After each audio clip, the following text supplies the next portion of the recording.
It's almost 9 o'clock, in fact it's 9:01. And this being a day where we worry about the minutes, that means one less person has an opportunity to shine.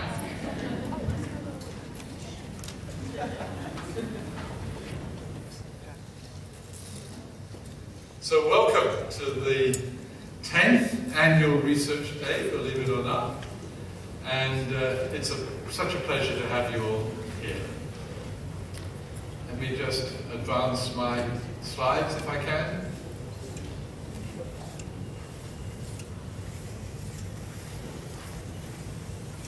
No, here we are. All right. So you saw the cover of the research brochure. And you probably noticed that Barry Westhead did some very clever work. And there's a poster hanging at Toronto Rehab. And let's take a close up. Look at it.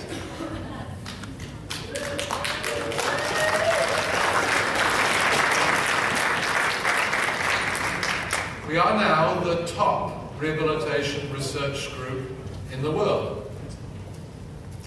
That's important not because of ego, it's important because of pride, I think. And pride can be very positive. It can have negative elements, but it can be very, very positive. We will have a banner like that up soon, although Cindy Yelly from the foundation thinks it should be bigger. The reason for it is that we want people in the organization generally to share our pride. Imagine if you're a nurse and you come and you begin to realize, wow, hey, we're the top rehabilitation research group in the world. That's going to mean on my CV that it's like having worked at Cleveland Clinic or Johns Hopkins or Stanford or Mass General. It'll engender a sense of pride. We need pride so we can work together to meet our mission, to meet our goal of supporting people.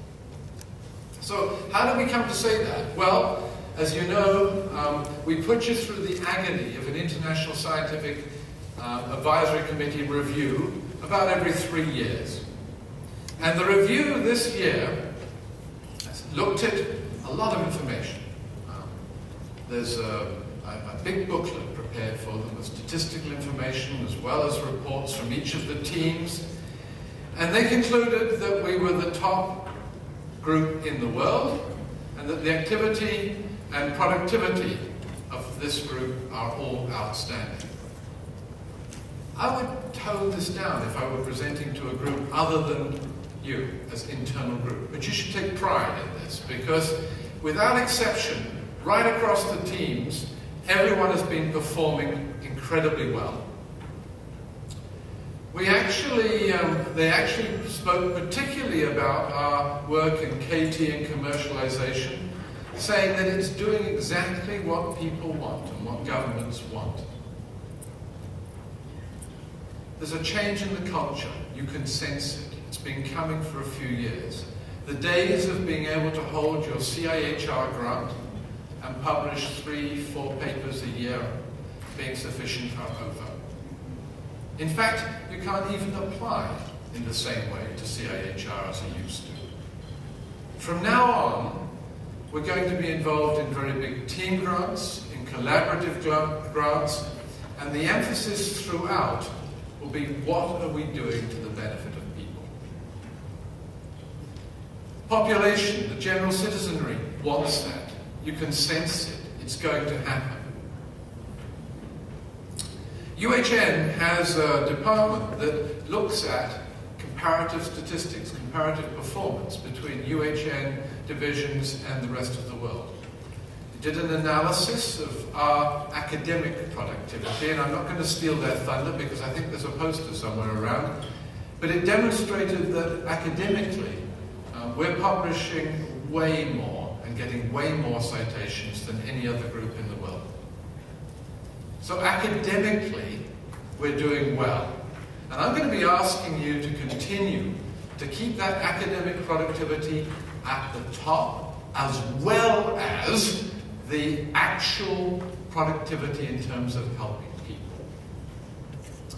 Our mission is to solve big problems. Our mission says nothing about research. It's to solve big problems. We have to do research to do that, but it's not enough. So, our problems that we try to solve are preventing disability, preventing accidents, preventing illness. About a third of our effort, I think, appropriately there. Restoring function. Once people's lives have been saved in other hospitals, helping people go back to their work, go back to their recreation, go back to their homes and back to their lives. And enabling independence so that as we grow older, we can continue to live home with our families, without our families being overstressed, without our families being injured, at home forever. That means that our population, I hate to call them clients because they don't all pay us. Now I don't want to call them patients because they're not all in bed. But our population, the people that we serve, are a lot bigger than the hospital.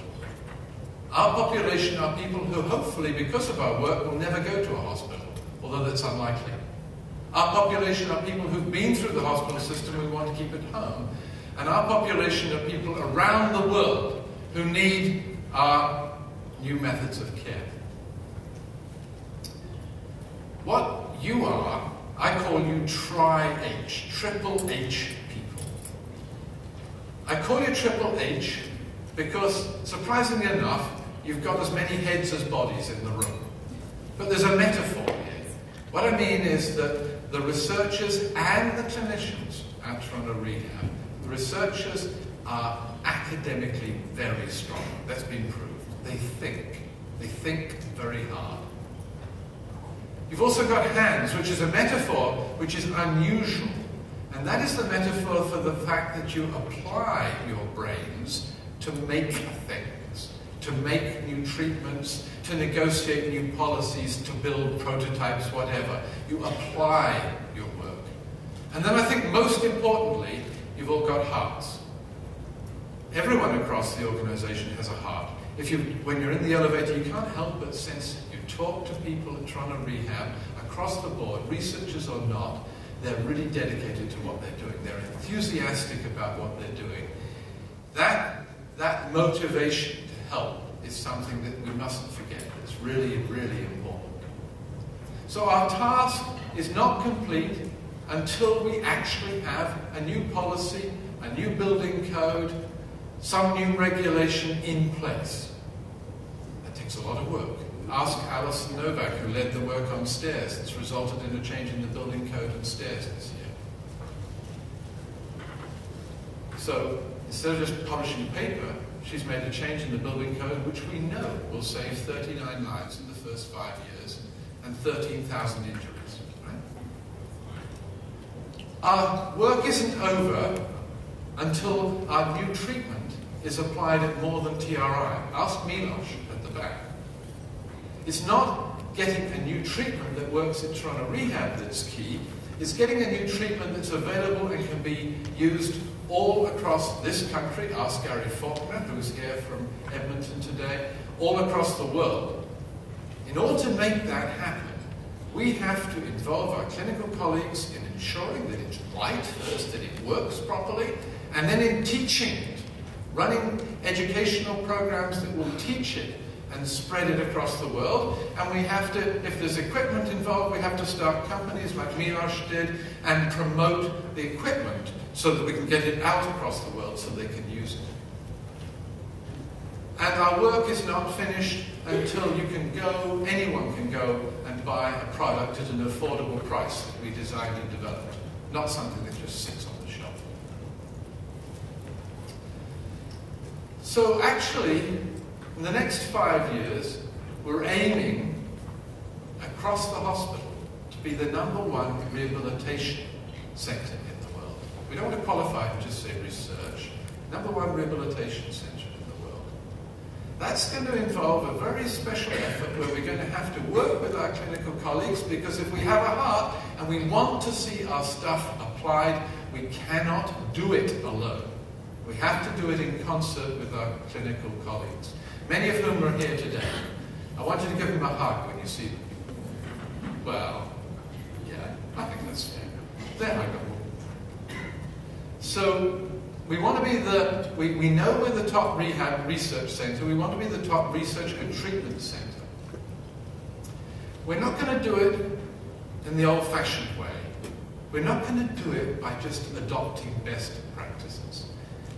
Everyone's getting used to the idea that best practices must be done.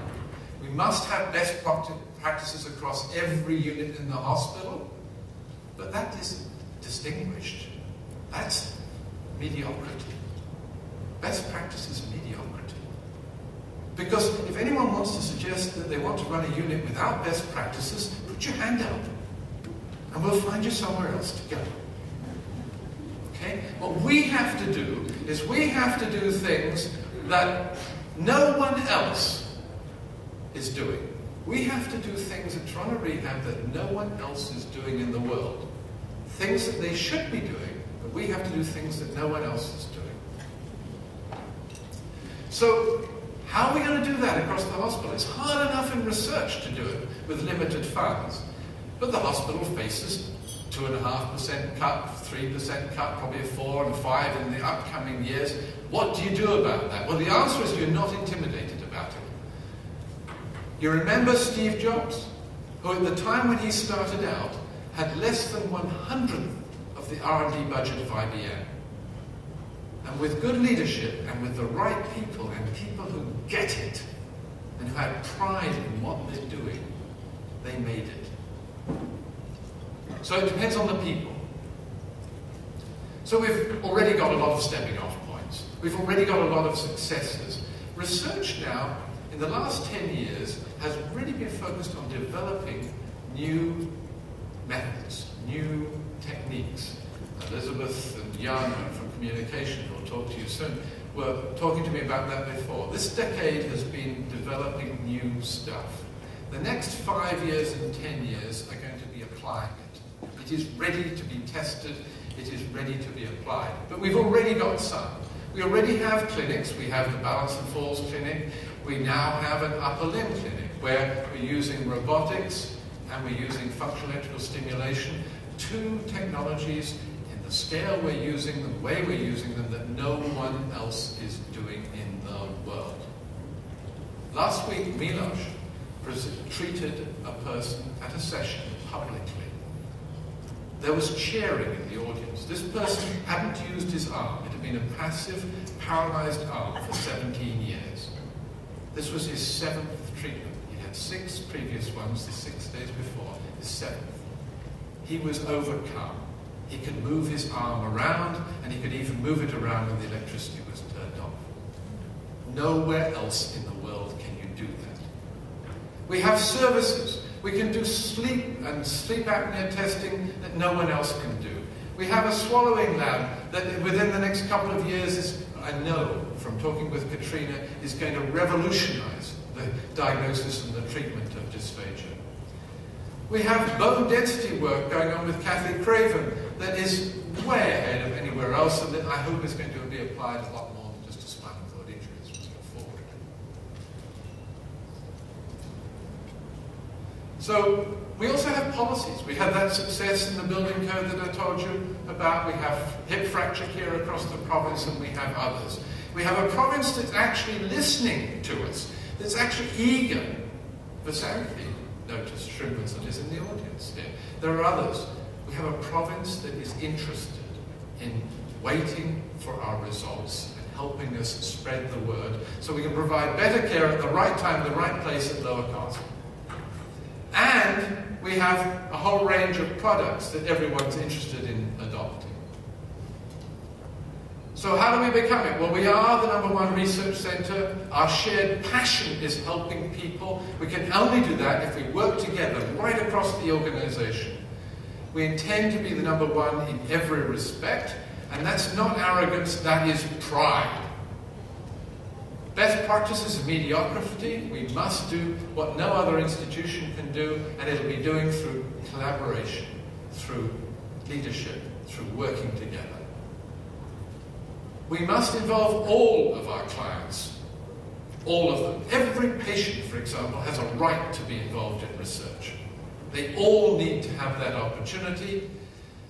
and our clients extend way beyond TRI. We're now into a phase of applying our research, building on the base that we've got. So my last words to you are alliterative, of course. Everyone has to be alliterative. Let's be passionate and progressive, not meek and mediocre. Thank you and have fun today.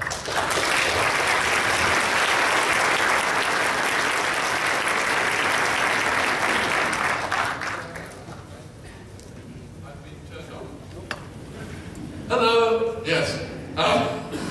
So I now have great pleasure in introducing to you Professor Anthea Kingman. Anthea comes to us as Professor of Social Gerontology at King's College London. She's been in that role since 1988. She does research in a lot of areas that we're involved in, and rather than read the list, I want to tell you that I believe that one of the areas that we're going to have to move into, that we've already started to look at, is housing. Housing for seniors. When we look at healthcare, housing is really, really an important issue. And seniors and housing and economics go very much together, as well as technology. If you want to have a relative moving to a retirement home, calculate how quickly their money will run out. And think about alternatives. Alternatives involving co-housing, linked housing, whatever. Anthea is an expert in that area, and I'm looking forward particularly to her comments on housing, but she's done a lot of work on technology and its relevance to care at home. You can read about her many awards and accomplishments in the research booklet. So if Anthea would like to step up to the table, I'll find her talk here.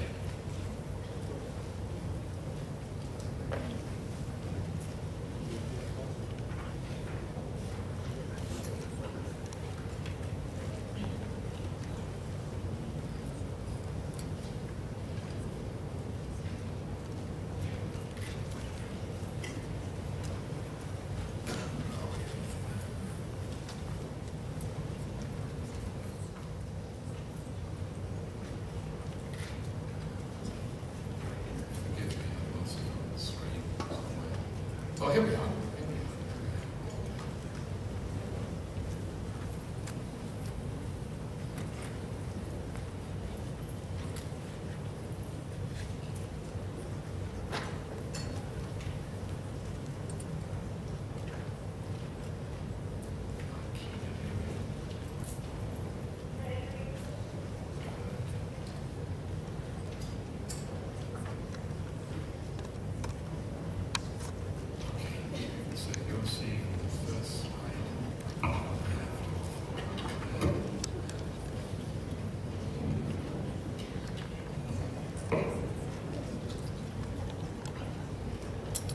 Thank you so much, Jeff, and his team for inviting me here and for looking after me so well. And without any prompting, I can say I endorse every word that Jeff says about the centre here. You are worldwide famous.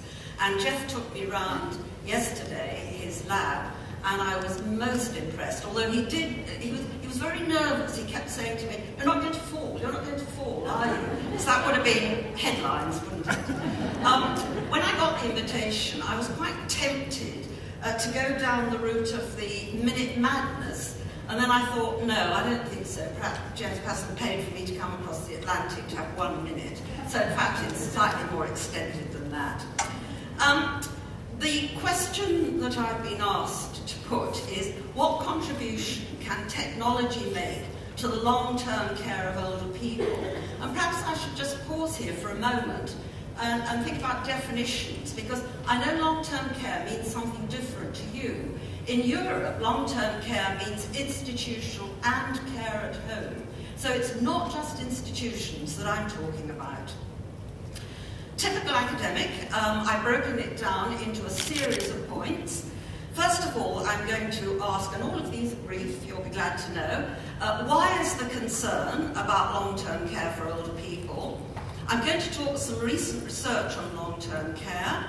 What is technology? Make sure we're all on the same page. What is its role? And And I said to Jeff, I'm going to be fairly basic here, and he said that's fine. The different kinds of technology. An example of the use of technology in a current research project. Researchers always like to talk about what they're doing now, and I'm no exception. Some factors affecting the use of technology and some of the limitations, and some findings from the long-term care research. And then the final question is technology an alternative to care?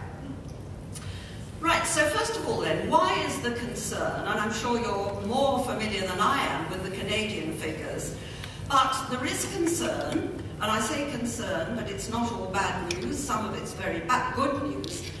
Numbers of older people, I'll give you the figures in a moment, percentage of very old people, this is perhaps the most important thing, and the growth in numbers with dementia. 1 in 5 of us, of the over 80s, are going to get dementia, which is a pretty horrific thought.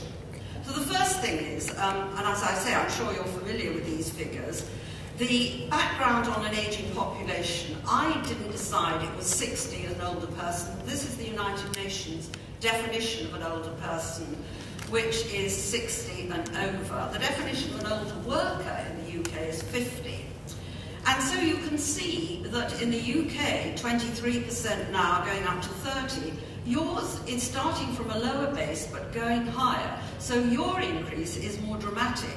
But I say it's not all bad news. Of course it isn't. Many of us, like me, are older workers, and we contribute in many other ways apart from paying taxes, such as the role of grandparents. But perhaps the most serious issue is the growth of percentages of very old people, and this again is the definition of the United Nations, where they take 80 as a percentage of those 60 plus. And again, UK 21% now going up to 2050, 30%, you're going from 20 to 31. Now again, I pause because I think United Nations are quite brave to think to 2050. We do not know what's going to happen. We don't know if there'll be another Ebola crisis, HIV/AIDS wiping out whole numbers of people. We don't know if the trend towards having smaller numbers of children or no children at all. So I think we have to take 2050 with a pinch of salt. So some recent research on long-term care, which I've been involved with, which was funded by the largest funder of this kind of research, and it's called Assisted Living. And as part of this, they've developed this ambitious program called Revolutionising Long-Term Care. And our research, which I'm going to refer to, included a case study of the Netherlands. And it was part of the scoping for the initiative I'm going to refer to later. Well, first of all, what is technology? It's often called assistive technology, and that was the old definition. And if we look at this quite carefully, there's nothing to do with disability or age in it. An umbrella term for any device or system that allows an individual to perform a task they would otherwise be unable to do, and increases the ease and safety with which the task can be performed. I think that's still, although it's 2004, a WHO one, I think it's quite a good definition. Assistive technology people talk about, and this can cover a whole range of products and services, including very simple aids and adaptations, and their use in computers, use in different situations. But what is increasingly being adopted, and it does quite get on my nerves the way people keep changing all the definitions, is telecare and telemedicine. But in academic circles, we've now moved on, we talk about gerontechnology. So what is the role of technology, however we define it? And I'm going to unpack these in some examples later on.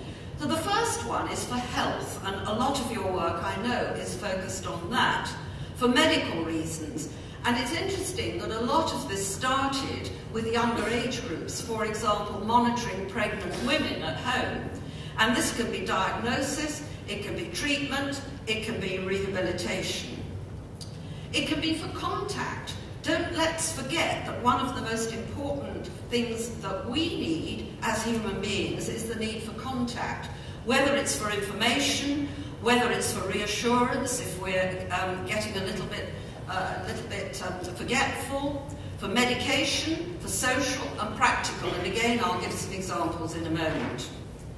And the third role is for help with all kinds of problems, such as personal washing, bathing, feeding, domestic tasks such as cleaning the home, the Dyson vacuum cleaner, for example, mobility such as walking and reaching, and all of these problems may be related to sensory and motor, such as trembling restrictions. And going round, I did arrive early this morning. I told Jeff I'm neurotically early, and so I did look at all the posters that were up, and it's interesting how many, I don't think many would fail to fit under any of these categories. Now I'm going to show you a slide now of starting from what somebody actually wanted, which doesn't really fit under any of these categories. And it was of a woman with motor neuron disease. She knew she was dying. The most important thing to her was, guess what? Hands up, anyone? Let's have a bit of audience participation. What was the most important thing to her? Any of them? Yes? Can you speak up? Communication. Good answer. Any others? Yep. Stay at home. Stay at home. Well, this was it. She wanted to be able to put on her makeup in the morning. And so this device, which is very crude, this is a very old slide, that's what she wanted. She wanted to face the world with as she put her face on. And of course all the other things you've mentioned are important. But this is the importance of starting with the person of whatever age, asking what it is they want and what they need. So what about the different kinds of technology? Telephones. Note the value of mobile phones, including for monitoring health. Now, I don't know how observant any of you are. I'll step aside.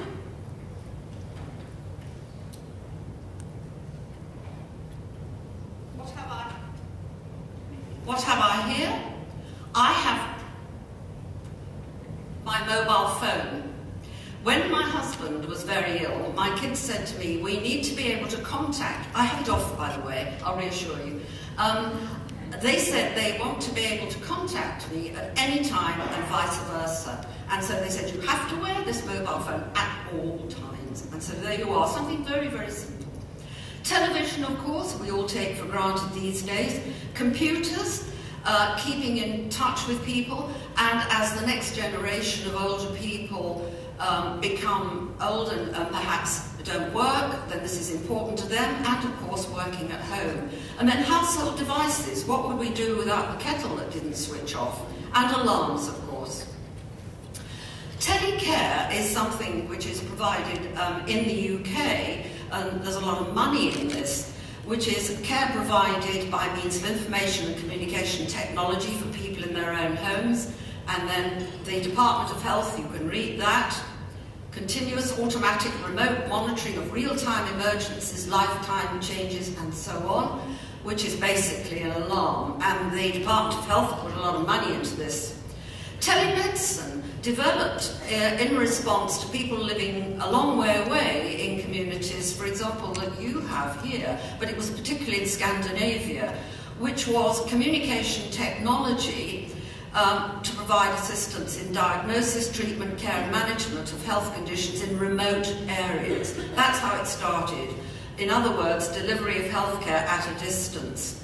And the way this can be used is monitoring medical conditions by remote devices. For example, I'm in a longitudinal study, and one of the things we had to do was we had to wear a device for 7 days which monitored stress levels, all kinds of things, and blooming uncomfortable it was too. Video conferencing between physicians or between patients and physicians. So I see demonstrated in Norway, where an older person could put her hand under a camera and could communicate with a nurse at a distance about it. Advice via the web, reminder systems about medication, and then putting all the technology together, smart homes, sometimes called intelligent homes, which can of course be for people of all ages. Usually there's a whole lot of technology which controls all the devices around the home. including environmental controls, which I really can't understand how the one operates in the Hilton, where I'm staying opposite, because whatever you touch, it never does it, but never mind. Environmental controls, motion sensors, and video surveillance. But somebody has to be responsible for the maintenance of this system. Computer at home, fine for me at work, because there's an IT on hand. At home, I pay £60 for the first call out, £60 for the next half an hour. You have to have money for that. And largely, smart homes started in the Netherlands, where there are a lot of demonstration homes. Robots and smart clothes. A robot, I don't have to tell you, there's so much research here. A machine capable of carrying out a complex series of actions automatically. Japan in the forefront. Smart clothes. I went to a conference last week put on by the Technology Strategy Board, now called Innovations UK. We had 6 presentations.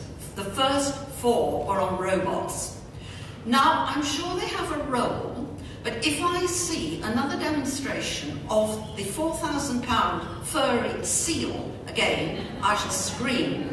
Every conference I've been to has this seal which you stroke. If you're an old person, if I was an old person who had to stroke a seal, it would make me even more demented, I think. I mean, total madness, £4,000. And then we saw a robot, which is fine, it's got its value, and it spoke to you, and it would say to you, hello Anthony, if that's how I wanted to be addressed. Should you not eat some fruit? And at the bottom of the robot there was an apple. Hang on a minute, most old people can't eat apples because of their teeth. And there's your drink. And I thought, again, hang on a minute, they're called trolleys, aren't they? If you're an old person at home, you've probably got a trolley in front of you. You don't need a robot, you may need it for other things. Now, I'm not saying robots don't have a role, but certainly in the UK, we're becoming pretty obsessed with this as being one way of keeping people in their own homes. Now, I'm going to give you an example of technology and some current research. This is something where it's a very big study led by a colleague of mine at the University of Edinburgh, where we're just finishing the first year of a 3-year project. It's called Mobility, Mood and Place. We have a team of people from lots of different disciplines. You can read there. I'm social policy. We've got architects, geographers. I'll leave you to look at that. And very important is that we've got people who communicate with the press about us. So it's a multidisciplinary project. There are 3, what we call work packages, 3 bits of work. The first one is co-created environments, where we're bringing together researchers, designers in training, they're architects who are already qualified and are doing postgraduate training, and older people to envision places that can either be the home or the public space, which are, we say, inclusive, enabling, and inspirational. Sorry, Jeff, I haven't got a series of, the same letter. Never mind, I'll learn from you. Work package, and I'm going to talk about that in a moment. Work package 2 is environment and effect. This is the techie bit of it, which is exploring the emotional dimension of place using neural imaging to record responses. And the third part, which I'm not going to talk about, is life courses of places, health and mobility. We have got access to the Lothian cohort, who were born, one group in 1920, one group in 1930. We have complete records from the time they were born, their health, their IQ, where they lived, and we're following them through, and a lot of them are still alive and are quite vociferous in Scotland. They came to our conference, they were in the audience, asked a lot of very sensible questions. And we could look at the effect that where they've lived has on place. So the first part, well, overall, we're looking at how places can be designed collaboratively, and this is the bottom-up approach, to make pedestrian mobility, walking around outside, we're not talking about cycles or cars, walk around, to make it enjoyable and meaningful for older people. So the first thing is the co-created environments. And this is where we work with older people and bringing together researchers, designers in training, these are postgraduate architects, older participants, including stroke survivors, and that's quite difficult to get people together and also get ethical approval. People with dementia, again, similar problems, but we've done it. Interviews and interactive co-design workshops to identify proposals for better living. The first one was in an urban area in Manchester, where we worked to try to make the area more age-friendly in a very run-down area. And Year 2, which is the one I've been involved with this September, is in Hackney Wick, which is where the Olympics took place. And so that's a very interesting area to work in. And what we do is we divide an area up. Here in Hackney, we divided it into 7. We have 7 tables in a room, and there we sit down, 2 or 3 older people, 2 or 3 architects, talk to them. The architects have designed, that's the blue, in polystyrene. They have designed a particular part of the area. So there are 7 groups, each given a different part of the area, and that's what it is now. The older people then go out and walk round, and they come back and are interviewed individually and as a group about how they would like that area to be changed. And then some of them, and this is work package 2, where they wear neural imaging to test their responses. It was very interesting when they went round Hackney. I don't know if this is something about Hackney in London. They were all older women actually who walked round, and nobody gave them a second glance. A few people waved. I don't know if they thought they were fascinators they were wearing, but it was quite bizarre. I mean, these old people walking around with these neural imaging sets. And the other thing, for those of you who are PhD students who might be encouraged, is the old man in this picture is a very old architect who is doing a PhD. And here's the neuroimaging. Don't ask me to explain how it is. I'm going to pass very quickly over that. Don't ask me any questions about it. But it does record your engagement, your meditation, your frustration, excitement, long-term excitement. So this is all recorded. It's quite a new sort of thing to do with this particular research. So that's that particular project that we're working on. So what are the factors that affect the use of technology and some of the limitations? Well, first of all, older adults, particularly this current generation, are less likely to be in contact with new technology at home or work. And one of the reasons that's usually given for older people getting a computer at home when they've never had one is contact with children and grandchildren. It's the most common reason given. They typically live in older homes with fewer technology products. Slower to learn new information. It's not always true. It's a bit of a generalisation that may need more practice and support. Some of my own students are actually working with older people in centres to encourage them to use computers.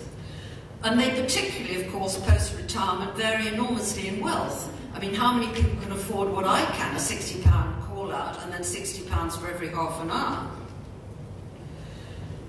Next thing about affecting the use of technology is it has to be provided in response to the needs of the older person and provided in an acceptable format.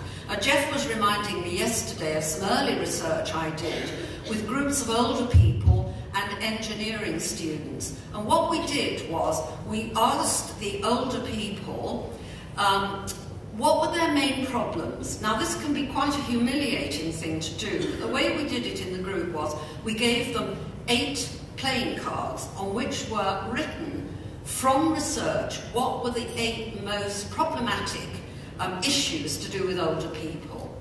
And almost unanimously, all of them said, they put their cards on the table so we could see we added them up. Almost unanimously, it was stairs.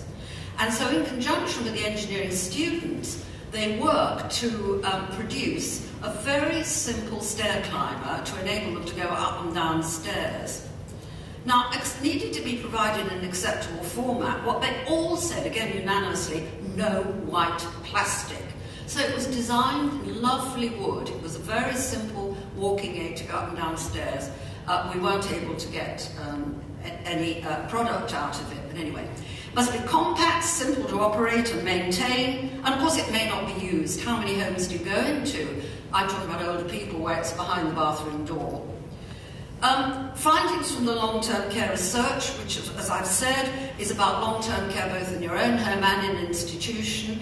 This was the research which we did. It was the scoping paper for the big project which is now just being launched.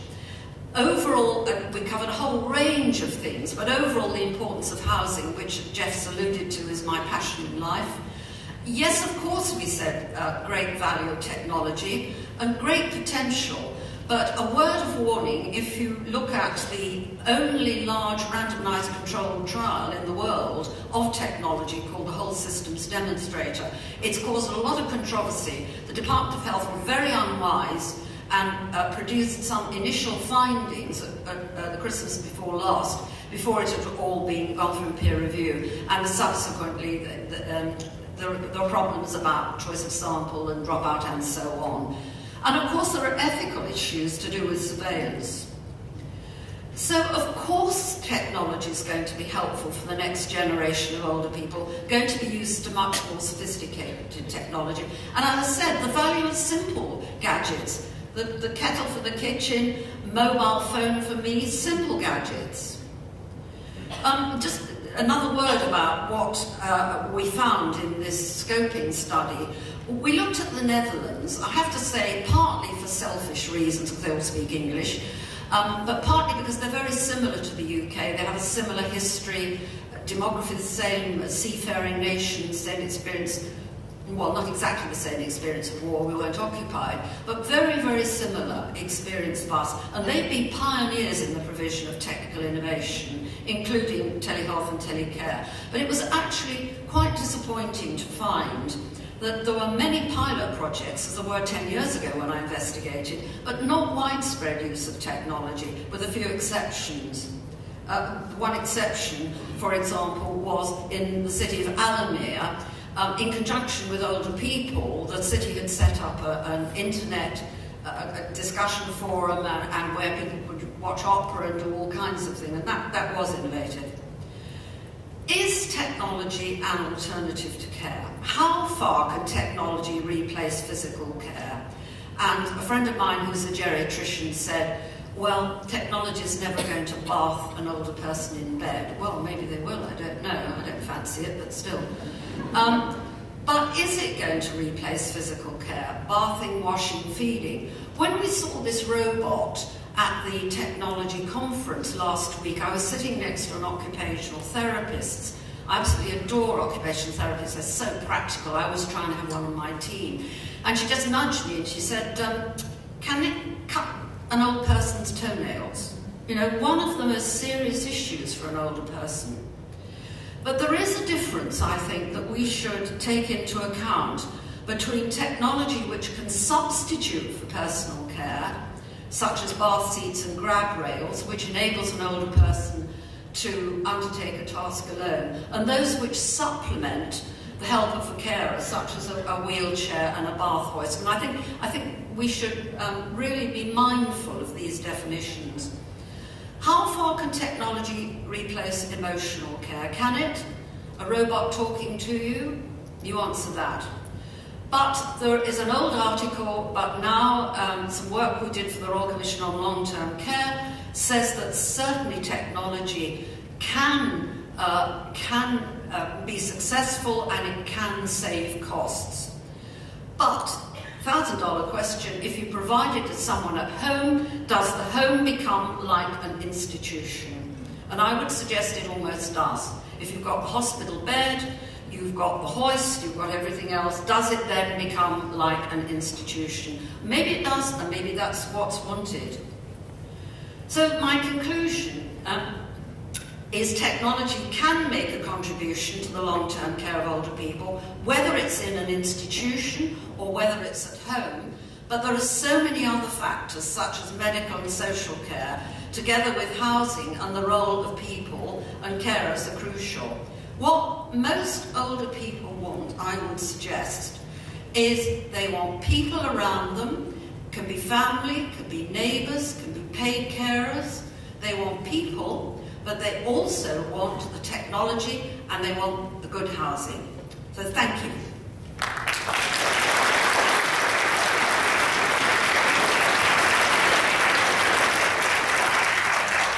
On time. Yes, indeed. And Anthony will be happy to take one or two questions from the floor. Come on. All the robot enthusiasts. Yes. You were challenged. Your funds are going to be cut off as of next year unless you come up with a reason. Where are they? Isn't it amazing how people hide? Yeah. Oh, we have robots at home that clean the floor. And they do a real great job. I've always thought that robots that could do that bit behind the toilet and around in the bathroom would be really great. I once went to a conference once, and there was a Japanese professor there, and his student presented a paper on the effectiveness of robots with and without clothing. And I had to go to that paper because I wasn't sure whether it was the therapist who wore the clothing or not, or whether it was the patient or whether it was the robot. And I was on tenterhooks right through until it turned out whether the robot had fur on it or not. It's like a furry seal. If it has fur on it, it's much more successful. Do you agree that this? Well, the robot we were shown, the one with the little trolley, actually had a frilly skirt on, and I thought this looks a bit bizarre. But there you go. So look, Anthony, I want to thank you very, very much for adding some perspective to what we do. And I listened to you very carefully last night because Anthony was talking to me about the ridiculous presents she gets when she goes around the world and she has to fly home with bottles of wine and stuff. So Bridget, in her usual very, very thoughtful way, has sourced a present which is lightweight, is compact, and it represents Canada. And it was done by a Canadian Aboriginal artist, Corrine Hunt, and the title of it is Sea to Sky, and it's a platter which we hope you'll enjoy. Thank you so much.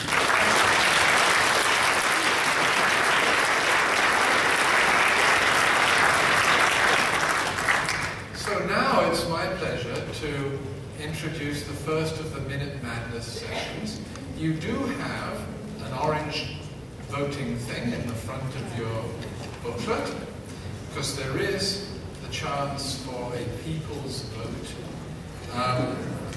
There are a couple of things, obviously, pages and cell phones on vibrate, but we'd like you to hold your applause until the end of each session, because we've got 103 one-minute sessions. They're divided into 3 groups, but your arms are going to get very tired, and at 103 times 5 seconds for a wasted time in applause is too much time in our agenda today. So Elizabeth Rochon is going to come and introduce the first team.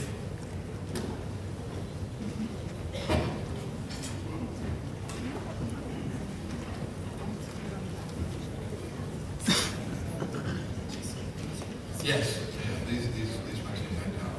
There's 2 of them. Good morning, everyone. Thank you, Jeff. Our team has as its goal and its mission to advance the foundations of human communication science, and most importantly, to use these new discoveries to implement novel assessments and interventions for people with communication disorders. So without further ado, I am going to introduce our first presenters.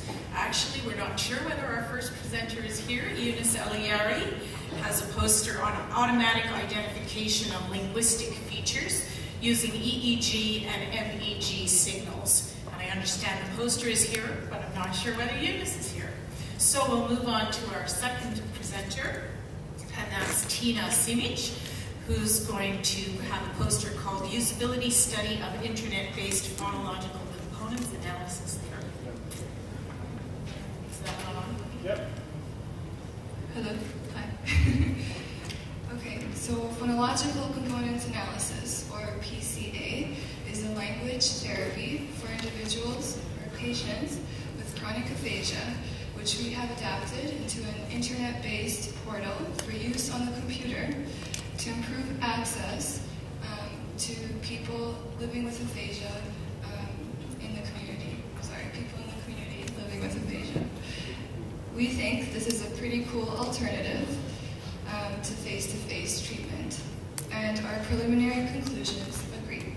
Participant comments have been approving and positive and convey aspirations for using the phonological components analysis therapy online in the future. We think this is a positive contribution to aphasia research. Thank you. Thank you, Tina. I think you're supposed to hold your applause, people. Next is Marcella Correa Viana, MMG, Detection of Intentional Movement in the Presence of Dyskinetic Influence. Good morning. Imagine if I ask you a simple question, such as, do you like broccoli soup? If you were to answer just with a yes or no button, if you don't like broccoli, it might seem pretty simple to just go for the no button, right? But imagine if for some reason your arm changes direction while you are moving and accidentally you presses the yes button.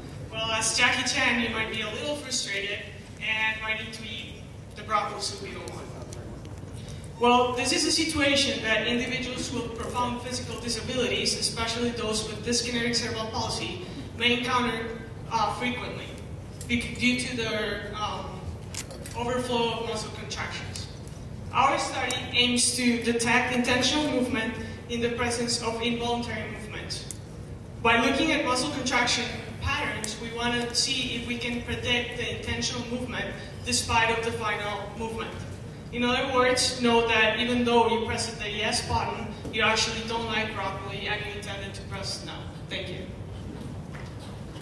All right, our next talk is by Stephen Livingstone, Selective Deficits and Automatic Mimicry of Facial Expressions in Parkinson's. When healthy individuals are presented with emotional facial expressions, they often respond by mimicking or mirroring presented faces. These mimicry gestures affect performance of a range of emotional tasks. Now, patients with Parkinson's disease often exhibit deficits or a muted facial response. So we asked the question, do patients with Parkinson's disease lack facial mimicry? We examined this using facial EMG, and we found that healthy age-matched controls showed a characteristic or robust response in the cheek muscle in response to happy expressions. But our Parkinson's group appeared to show no reaction when presented with smiling, happy faces. In contrast, both groups appeared to show characteristic frowning or furrowing of the forehead region muscles in response to negative presentations of emotion. So this led to our take-home message that patients with Parkinson's disease appear to mimic other people's frowns, but not their smiles. Thank you. Stephen. Next is Shunan's Zhao, Automatic Detection of Expressed Emotion in Parkinson's Disease. Hi. So for my study, we looked at detecting different emotional speech in people with Parkinson's disease and also looking at detecting Parkinson's disease versus control in the speech. And we recorded data from participants, both patients with Parkinson's disease and controls, as they imitated a actress. From the audio, we computed various features which were used to build a system that can automatically detect Parkinson's disease from the speech and also between different emotions. We were able to outperform trained professionals in the latter task and perform on par with them. This can be used for a system to help people with Parkinson's disease better express emotion and also as a diagnostic tool for clinicians. Thank you. Thank you. Our next presenter is unable to be here. These are the hazards of being first. That's Brandon Howarth. But the poster is here, and it's on visual feedback, fidelity, and serious gains for motor speech rehabilitation of older adults with Parkinson's disease. So please do see the poster, and if we could move on to, thank you, Sintong Lau, an examination of age-related differences in performance on a dual listening while walking task. Older adults with age-related hearing loss are more likely to experience falls than those with normal hearing. Another longitudinal study recently found that women that have hearing loss are also more likely to experience walking difficulties than those with normal hearing. The purpose of our study was to examine whether or not this relationship between falls and hearing is due to increased cognitive demands on older adults with hearing loss when they're performing a dual listening while walking task. We did testing of 19 healthy younger adults and 16 healthy older adults with normal hearing at Street Lab, where they performed a listening task alone, a walking task alone, and also a listening while walking task.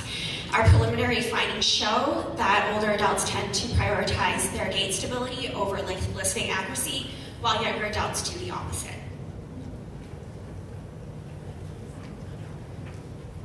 And finally, Al Gore's Sereshka, development of a robust multimodal brain-computer interface. When I talk to people about brain-computer interface, they usually think of a headset that you wear that enables you to move objects without just by imagining it.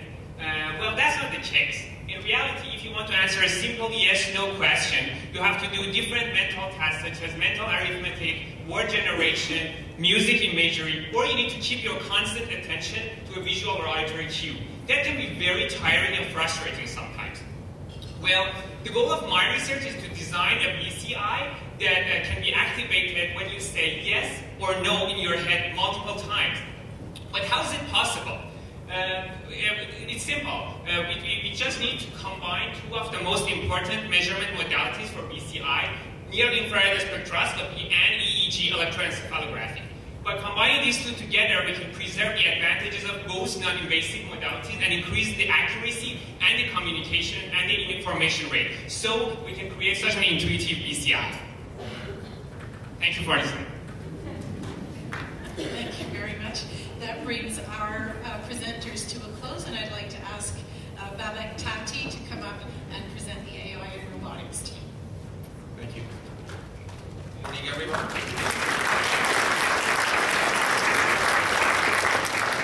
I'm going to introduce the members of Artificial Intelligence and Robotics team. We have 20 poster displays today, 18 of which have Minute Madness presentations, starting with Ahmed Akal on generalized linear models of home activity for automatic detection of mild cognitive impairment in older adults. Almost all of the smart systems in literature that are being designed to detect cognitive impairment early use a number of predefined heuristics calculated from the sensing technologies to train different machine learning algorithms. However, this approach has been demonstrated to generalize poorly to new subjects because it tends to focus on the idiosyncratic nuances of individual subjects. So in our work, we develop proper statistical models of the subject's activity in their homes by modeling their arrival times at each room as independent and homogeneous Poisson processes. We also use the KL divergence measure, which is a measure of difference, to demonstrate statistical difference between the subject's activity distributions while cognitively intact, when transitioning, and when suffering from cognitive impairment. Our approach provides intuitive statistical analysis, and we hypothesize that it would generalize better to unseen or to new subjects. Thank you. Next presenter is Tisneem Giancarlo, and the title is The People and Technology at Home Project, Views from Developers. One Canadian every 5 minutes receives a diagnosis of Alzheimer's disease. Now, imagine that's someone in your family. Most likely, they'd like to live at home for as long as possible, and technology can help. But we know very little about why people use the technology, so the values that they cherish, about how to design those technologies, so what design practices to adopt, and the design factors. The context to study. So that's what my project is about. Why is a crucial question because it helps inform the design criteria. And we do know a little more about that. For instance, now we know that self-confidence during use is just as important as cost and usability. So as designers, do we design that way? And do you? So someone in Canada is about to receive that diagnosis as I speak. This project is about helping people like her to live with as much ease and independence as possible. Thank you. The next person is Ahmed Ashraf on the automated monitoring of cognitive status by video analysis of hand-washing behavior in older adults. Good morning. Ever wondered that the way you wash your hands can be indicative of the health of your brain? So this is precisely the question that we have been addressing in this study. That is detecting the level of dementia and cognitive status using videos of hand-washing behavior. So we have an overhead camera installed on top of a sink, and participants come and wash their hands, and the video footage is recorded. And based on those video footages, we extract computer vision features characterizing the hand-washing behavior, such as path tortuosity of the hand, trajectory, and the time spent in various regions of the sink. And then we use artificial intelligence techniques to train models based on those features to detect the level of the dementia. And the level of dementia of the participants range from cognitively intact to severe dementia. And we have some preliminary data and preliminary results to support that AI techniques can be used using computer vision features to detect the level of dementia. If you want to find out more and are intrigued by the study, you're welcome to come see our poster. Poster is poster 11. Again, poster number is poster 11. Thank you.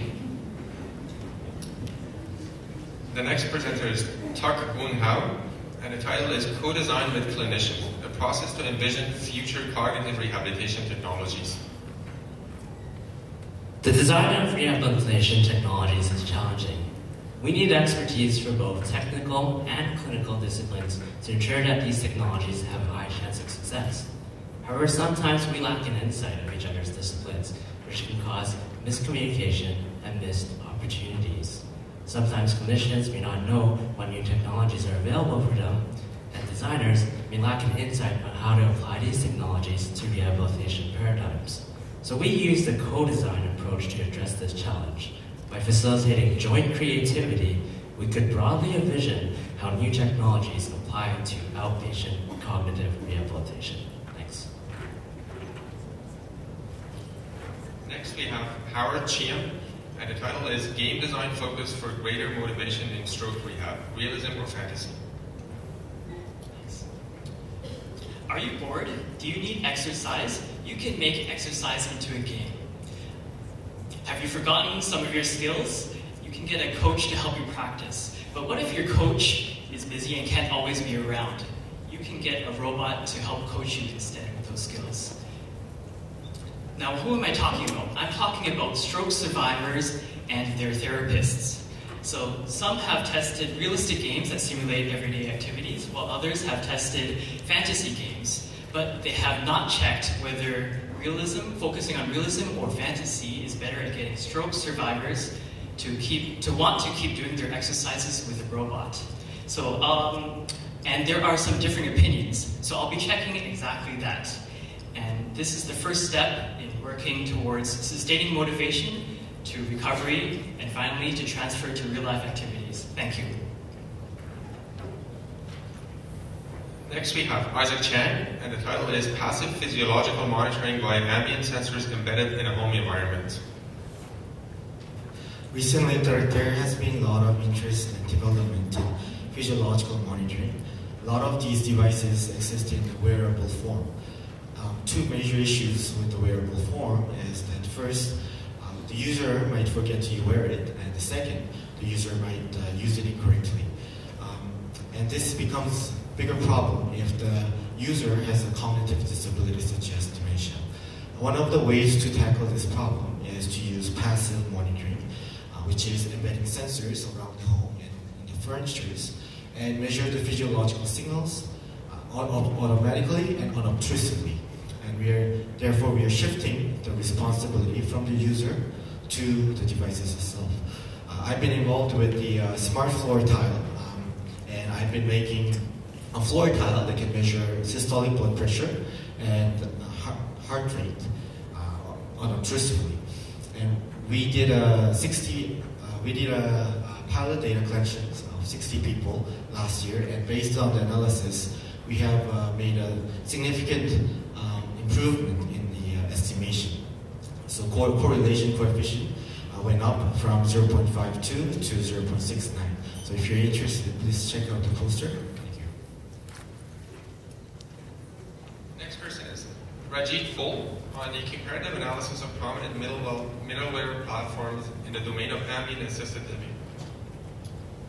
So ambient assisted living is a technological approach that allows the elderly to maintain their independence within their own homes using sensors and actuators. So some ambient assisted living application can be like fall detection or vital signal detection.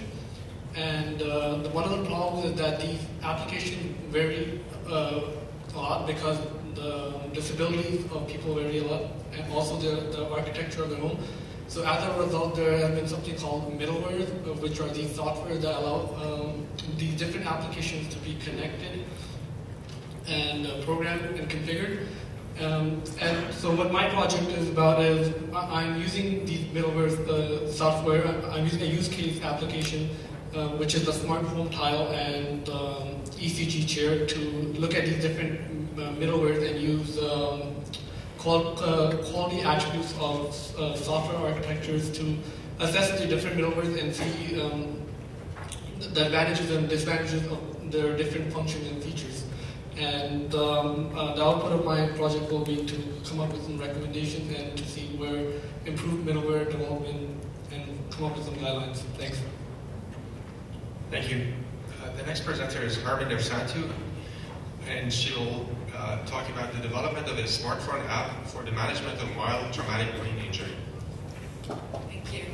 Mild traumatic brain injury is a common injury in children, and it's increasing in prevalence. This injury occurs when someone suffers from a blow to their head, which causes them to be unconscious for a time period of less than 30 minutes. Now, after this injury, it's very important to properly manage the return to activity, otherwise this can lead to further brain damage. Currently, this injury is managed differentially depending on an individual's symptoms. However, this method can be very ineffective, especially for children who are not able to convey their symptoms properly. So for our research, we'll be developing a smartphone application which can objectively manage the return to activity following this injury in order to improve the rates of successful and faster recovery. Thank you. The next presenter is Jean-Pierre Folly, and the title is A Tail Docking Feature for Intelligent Powered Wheelchairs, Defining User Needs. 26%, that is the percentage of individuals who are denied powered wheelchairs due to cognitive, physical, or perceptual limitations. The resulting loss of mobility leads to reduced quality of life. The solution is to provide powered wheelchairs with intelligent assistive features. We asked older adults to dock at a table using a simulated assistive feature. Here are some of the results for user requirements that we identified through this study. Some of the key results include the fact that users need to retain as much control as their abilities allow, and also the fact that the system has to be adaptable to the user and the context. I leave you with a quote from one of our participants. "The docking system will save people from getting angry. I get frustrated when I try to dock at a table and my meal ends up getting cold. It's a big issue in the dining room." Thank you. And last but not least, we have Michael Lee on the non-contact monitoring of physiological signals in different sleeping positions. Hello, everyone. I'm just going to take a quick photo here first. Okay. I'm just going to post that on my Instagram later. Hashtag TRI Research Day, hashtag no filter. So cameras. Cameras are everywhere. They're cheap, they're powerful, and they present the next frontier in sleep monitoring. Today, if you want to get sleep tested, you have to go to a sleep clinic. They'll hook you up to a bunch of sensors, and you're expected to sleep in this bed for a night. What we've done is we've created a system that can detect respiratory rate and heart rate non-contact using computer vision. What if in the future, in order to get sleep tested, all you have to do is take a camera, go home, and pop it on the ceiling above your bed? That's the future that we believe in. I hope you'll join us. Thank you. Thank you. Let's thank all the presenters from the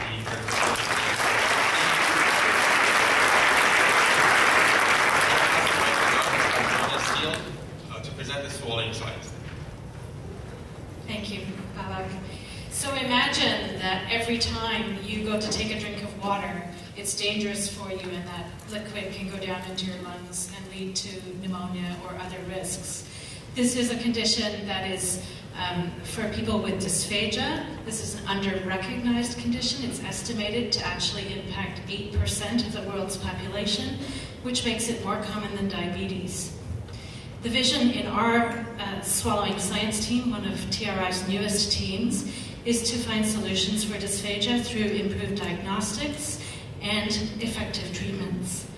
So, moving along, I'd like to introduce Carly Barbone, who will speak about efficacy of thickened liquids for eliminating aspiration in head and neck cancer patients. Thank you. So the disorder of swallowing, or also termed dysphagia, is a common consequence of radiation treatment from head and neck cancer. These individuals, after treatment, end up having a difficulty or a difficult time protecting their airway, and so food or liquid may go down the wrong pipe. We call this aspiration. Patients with neurogenic causes of dysphagia typically rely on thickening liquids and texture modification to hopefully prevent aspiration and for a safer swallow. Now, individuals with head and neck cancer, we're not really sure how texture modification, we're not sure if it's effective in this population, so we did a systematic review of the literature, and we yielded 6 research articles. We found a general trend that the thicker you go, the less aspiration you get. However, more research is needed in the field of texture modification, specifically as it relates to head and neck cancer. Thank you. Our next speaker is Dr. Ahmed Nagi, who will speak about inter-rater reliability of video fluoroscopy rating using standardized definitions and methods. Hello, everyone. The gold standard method for diagnosing swallowing problems is called video fluoroscopy. Historically, the inter-rater reliability for this investigation is quite poor. This investigation looks at measures of swallowing efficiency and swallowing safety. In our lab, we came up with clear operational definitions and designed a stepwise process to develop a standardized way to rate video fluoroscopies. We tested the inter-rater reliability of this new protocol, and it showed perfect agreement, 88% in swallowing safety using binary ratings, and 92% and 95% in the measurements of swallowing efficiency in terms of follicular residue and piriform residue. Thank you. And the final speaker from our new swallowing science team is Ashwini Namasivaya, who will speak about malnutrition and dysphagia in long-term care. So the majority of acute healthcare admissions in Canada result from admissions from elderly living in long-term care who have malnutrition. We also know that about 70% of these residents in long-term care have dementia, and a known comorbidity of dementia is dysphagia. While we know the cause of malnutrition in long-term care is multifactorial, we don't really know the role that dysphagia plays. With this information, we can create treatments to reduce the incidence of dysphagia, which could reduce malnutrition and then reduce our healthcare costs. I conducted a systematic review to look at this relationship more closely and found a huge gap in our literature. Essentially, we're lacking valid and consistent definitions and measures for both malnutrition and dysphagia in long-term care. I'm now helping to conduct a national study to look at this connection more closely. It's really important that we understand the relationship between malnutrition and dysphagia before the baby boomers inundate our healthcare system. Thank you. That concludes the swallowing science team presentations. I'd like to hand over to Dr. Kara Patterson for the mobility team. Thank you. It's my pleasure to introduce the mobility team today. Our vision is for all people to be able to move around in their environment safely and independently as they need to participate in the activities they want to do. First up, we have Eric Prout, who will be speaking about physiotherapist perspectives on the determinants of aerobic exercise prescription and implementation after stroke.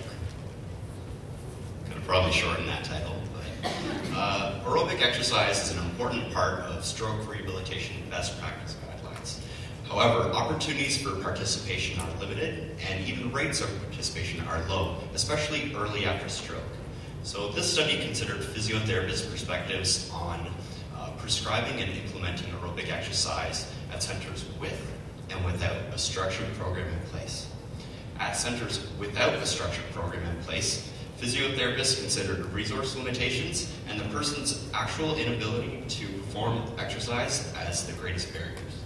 In contrast, at centers with a structured program in place, physiotherapists considered the safety and therapy selection as the greatest barriers. So this shows that there's a great need to provide equipment to people that is appropriate, as well as ongoing support to make sure aerobic exercise maintains a standard of care. Thank you, Eric.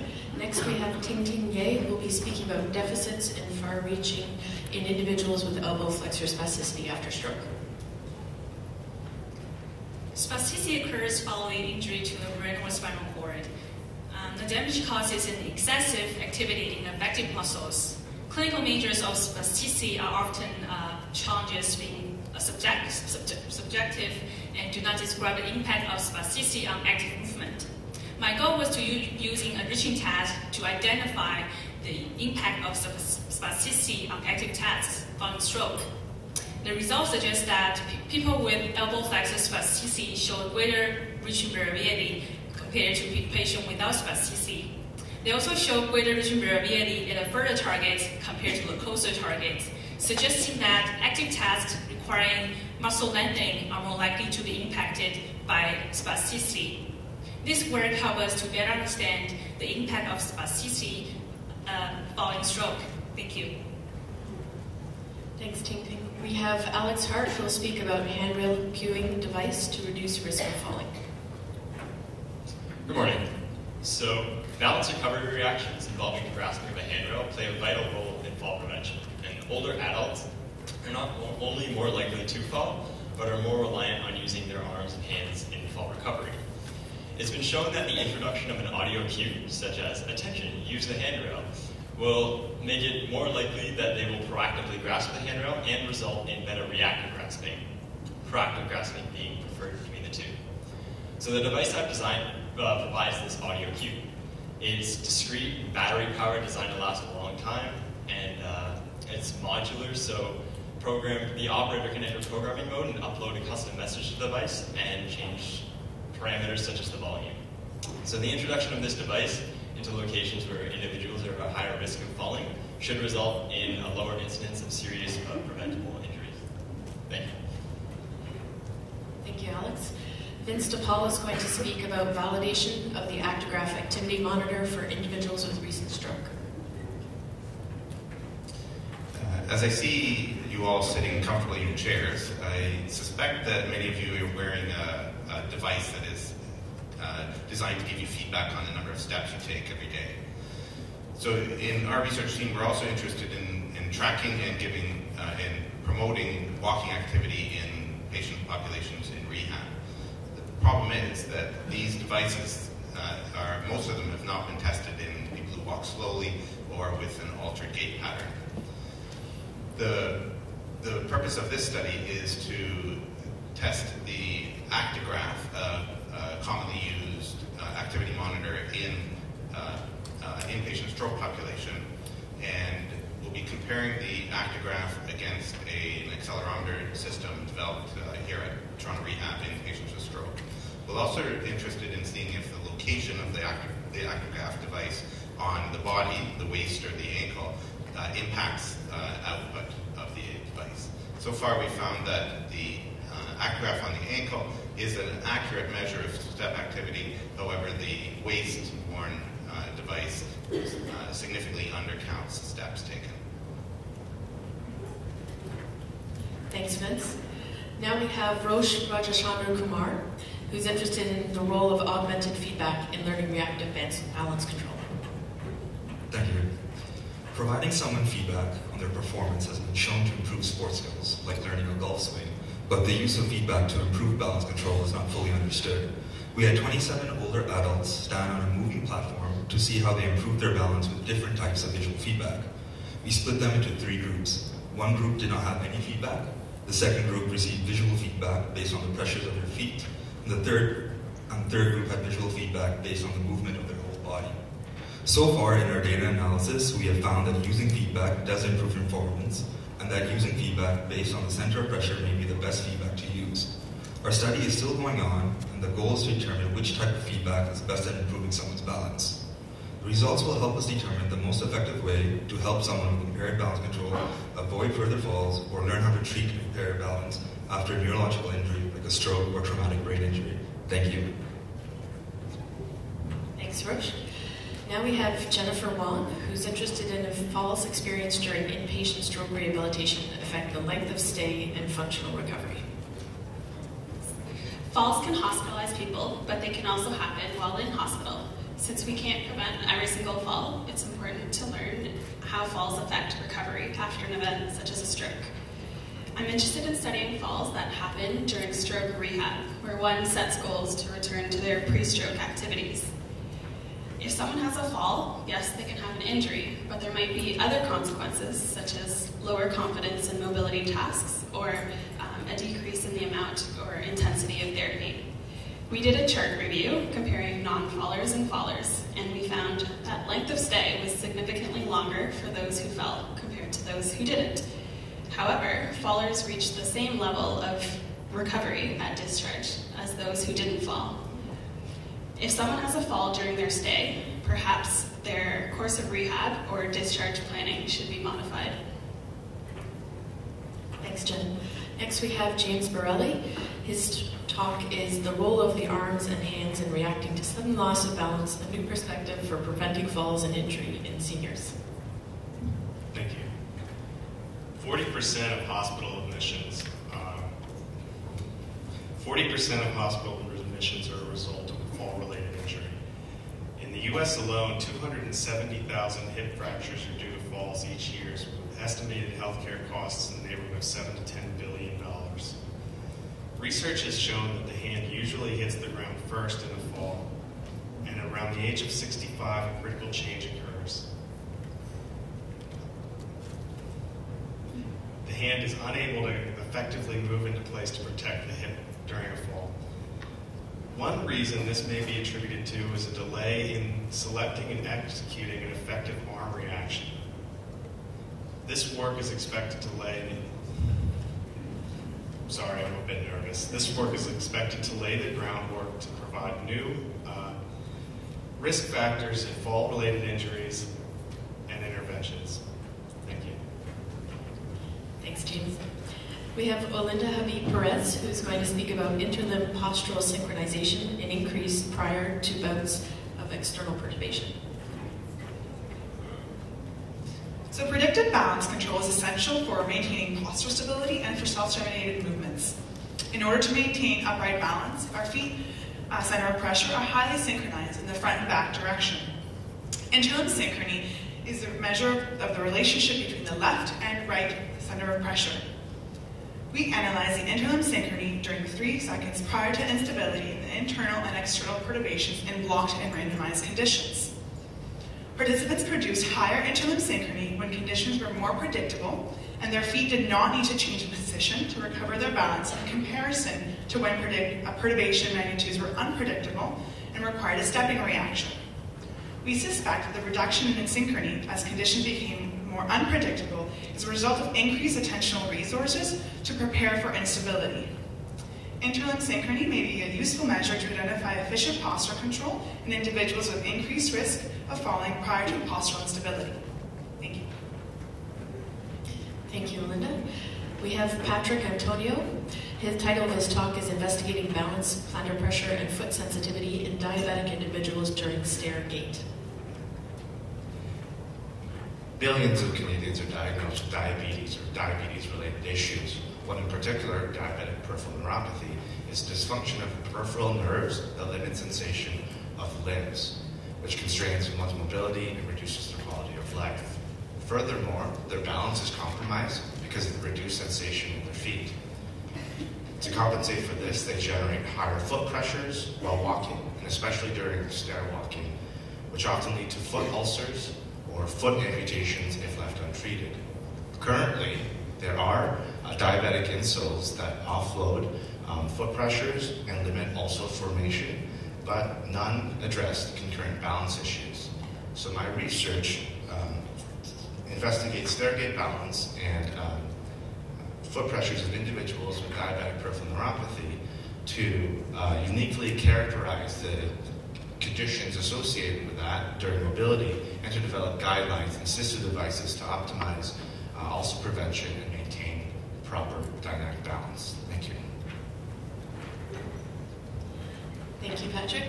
We have Parvin Eftekar, who's going to speak about the impact of botulism toxin on upper limb rehabilitation on spasticity, pain, and function. My topic is about upper limb, upper extremity, and stroke.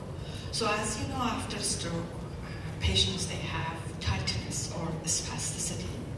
So when they have spasticity, they can't dress themselves in clinic, we say, activities of daily living. They can cut their sticks. They have problem with cutting their nails. So that's the problem. They have they don't have mastery over their lives. They become dependent. So from patient point of view, they don't have quality of life. And what happens? The family members end up helping them. So we have burden of care. So two wings here, they are affected. So what is the other thing? The healthcare gets burdened. They have to spend money to support patients and families.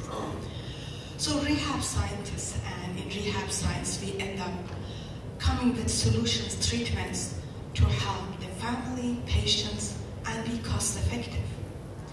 So my study, I think, going to address these three arms, and I am looking at the impact of introducing botulinum toxin or Botox that everybody knows, and upper limb rehabilitation on the improvement of function after stroke. And I have to say that my study is very interdisciplinary, and not only I am using pharmaceutical and rehab interventions, also I am using very advanced technology, which is Vicon cameras, motion capture. So not only we are locating each muscles that they have tightness, also we are capturing the changes in each joint through the very advanced cameras.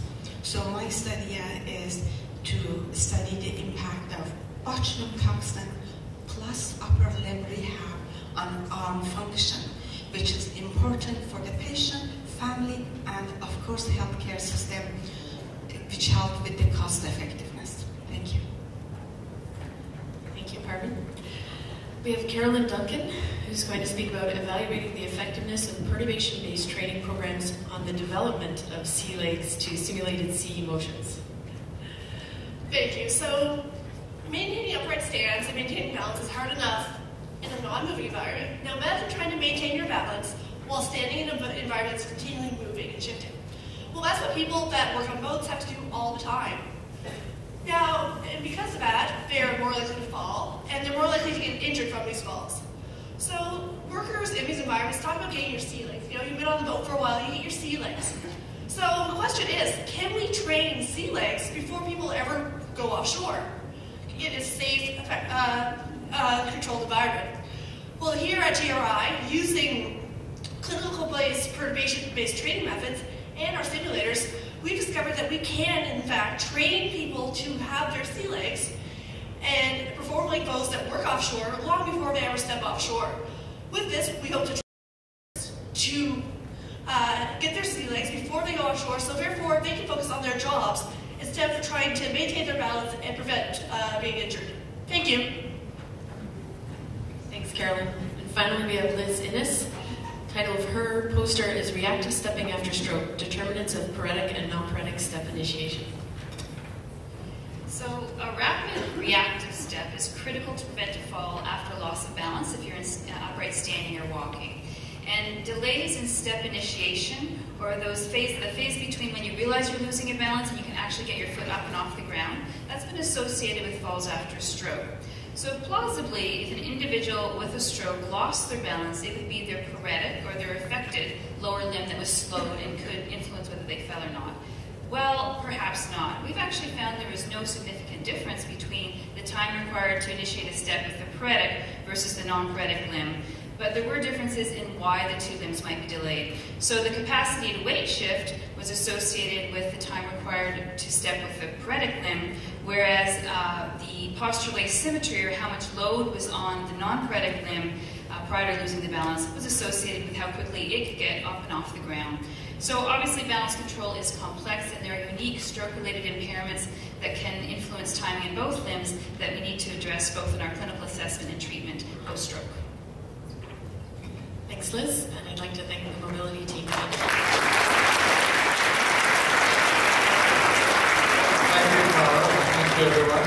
So we now have a 20-minute break. There are refreshments at the back of this hall. There are refreshments in the foyer.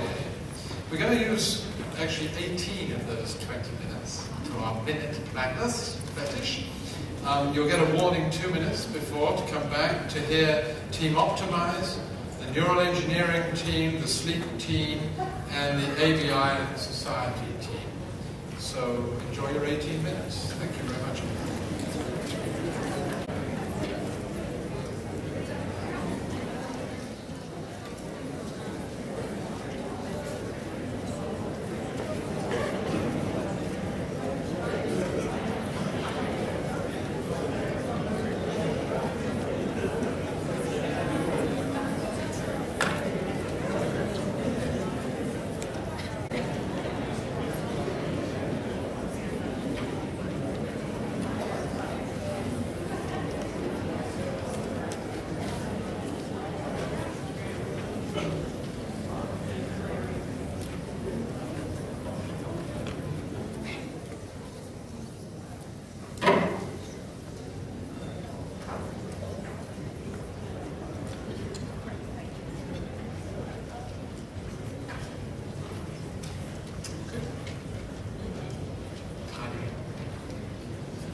Ready to start. Just clearing the decks here so that no one trips up. And we're on time. And I'm pleased to introduce the second round of Minute Madness. Kathy Majolson is going to come to the platform and introduce the Team Optimize groups and presenters. And here we go.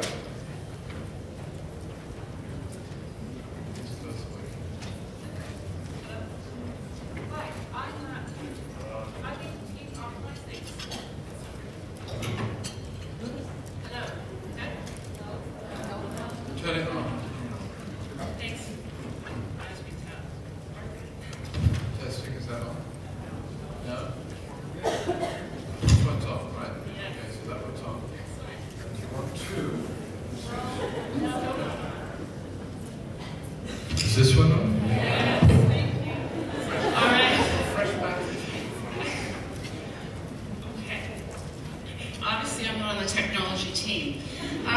Okay, so we're members of Team Optimize. We conduct research in health services, health policy, and knowledge translation, with particular emphasis on chronic disease management and person-centered care.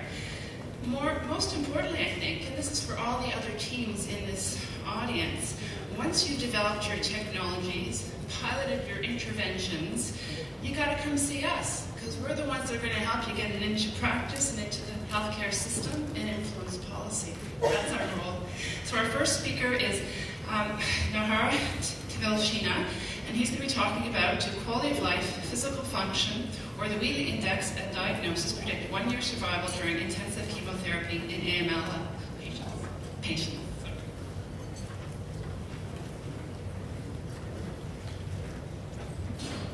Good morning, everyone.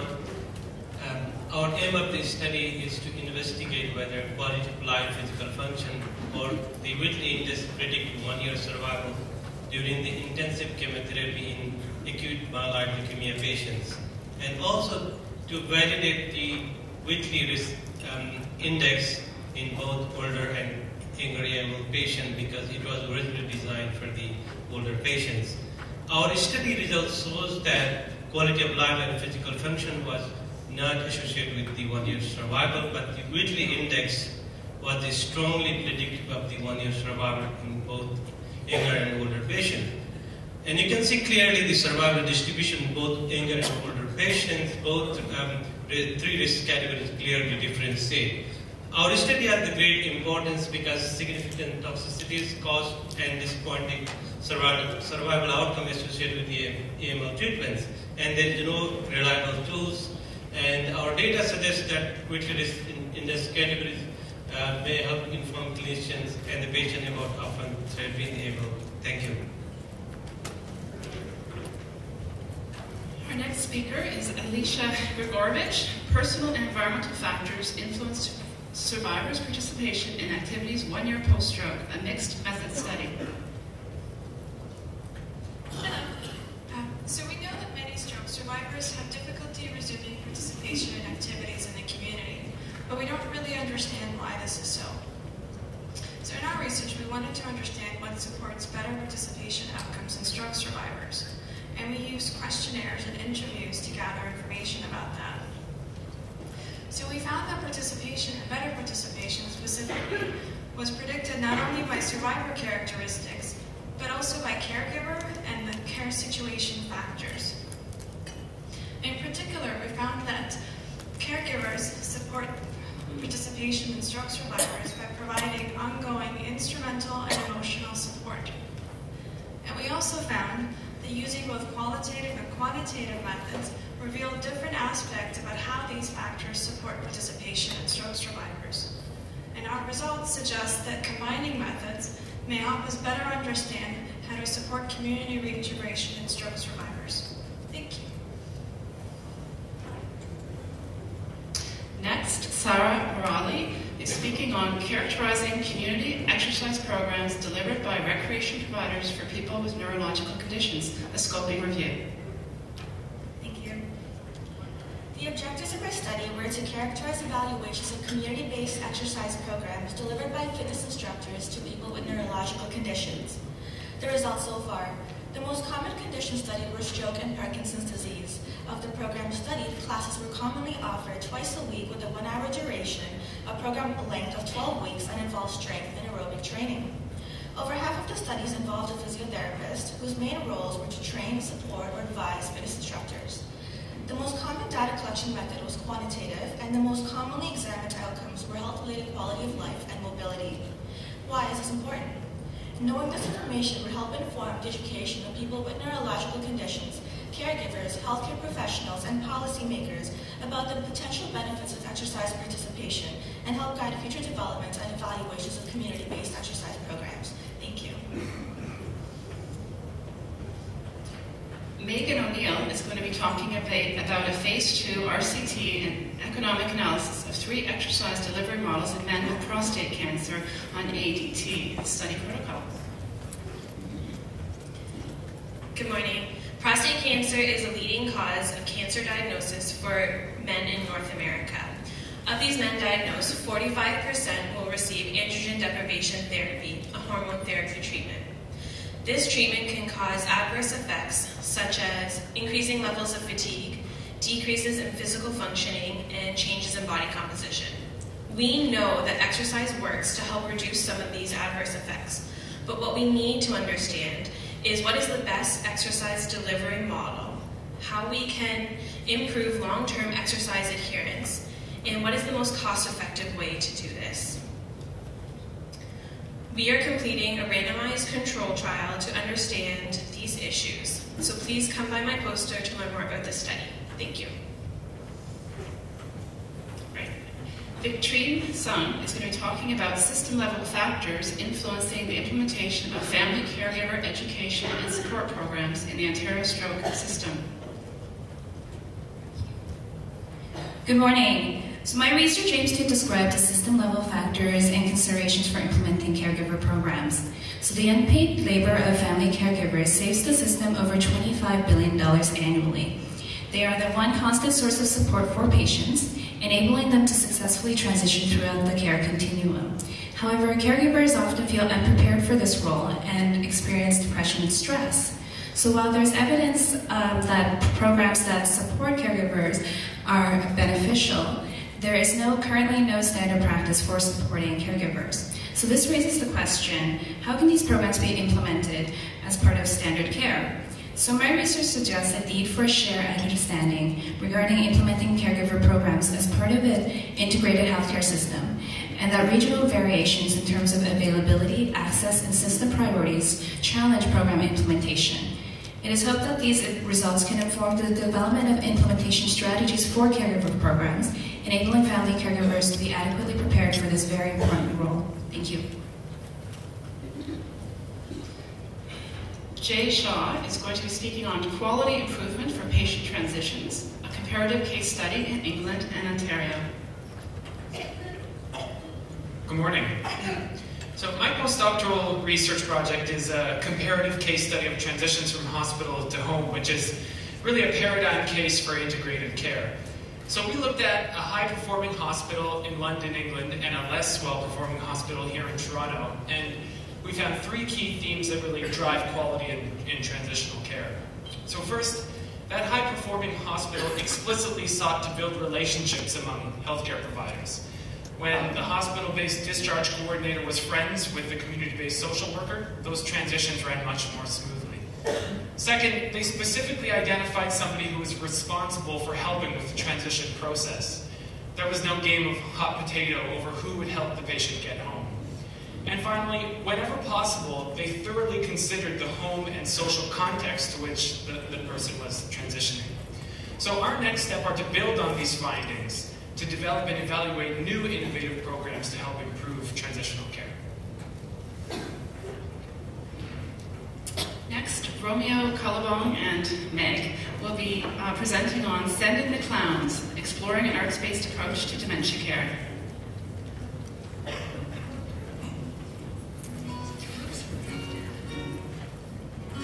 We know that the arts are a good place to start to explore in dementia care.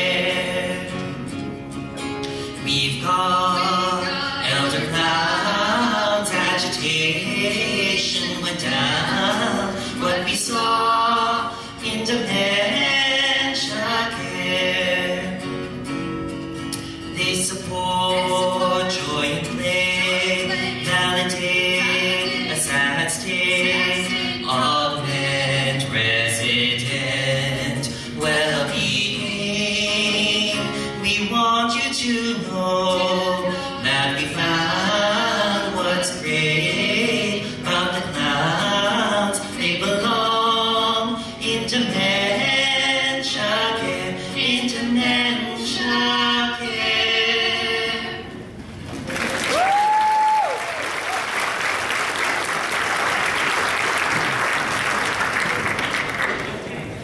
Kristen Kitzel is going to be speaking about quality indicators for hip fracture patients. Smoking review. Hi, I think Romeo should have to go last. Hip fractures result in extensive morbidity, mortality, and healthcare use worldwide. In order to optimize quality of care delivery to these high-cost users, performance measures must be in place. Quality of care indicators have previously been shown to be effective performance measures. However, there are currently few evidence-based indicators for measuring the quality of care for hip fracture patients in Canada. The purpose of this study was to synthesize the evidence surrounding quality of care indicators for older adults who have sustained a low trauma hip fracture. Guided by two methodological frameworks, this review synthesized all English peer-reviewed studies published from the year 2000 to January 2014.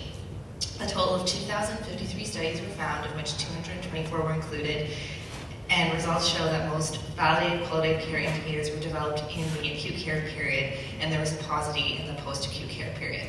As hip fracture patients have a significant morbidity that must be addressed in post-acute care, the inability to appropriately measure quality of care delivery during this period is concerning.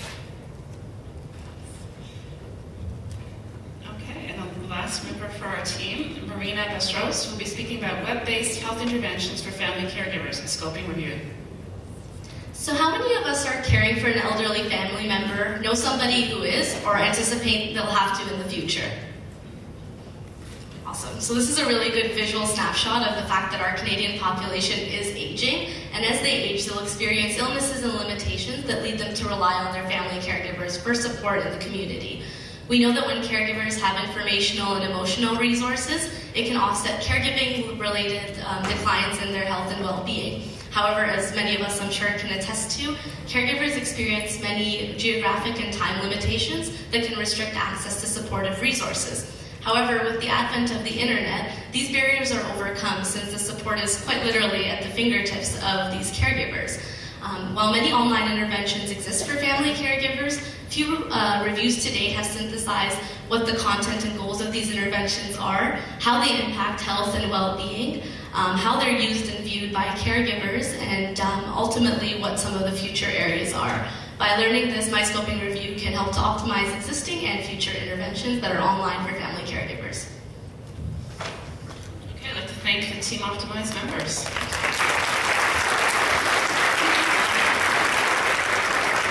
And Jose Zarifa and Cesar Marquez-Chin are going to be presenting for the Neuroengineering and Therapeutics team.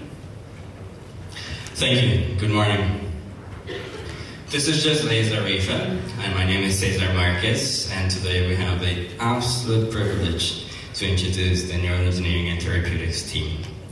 For those of who don't know, we actually work out of Lyndhurst, and we create and implement new rehabilitation interventions for people with spinal cord injuries and stroke. Our activities include conducting clinical trials, developing experimental therapies. We also try to understand the relationship between technology and behavior.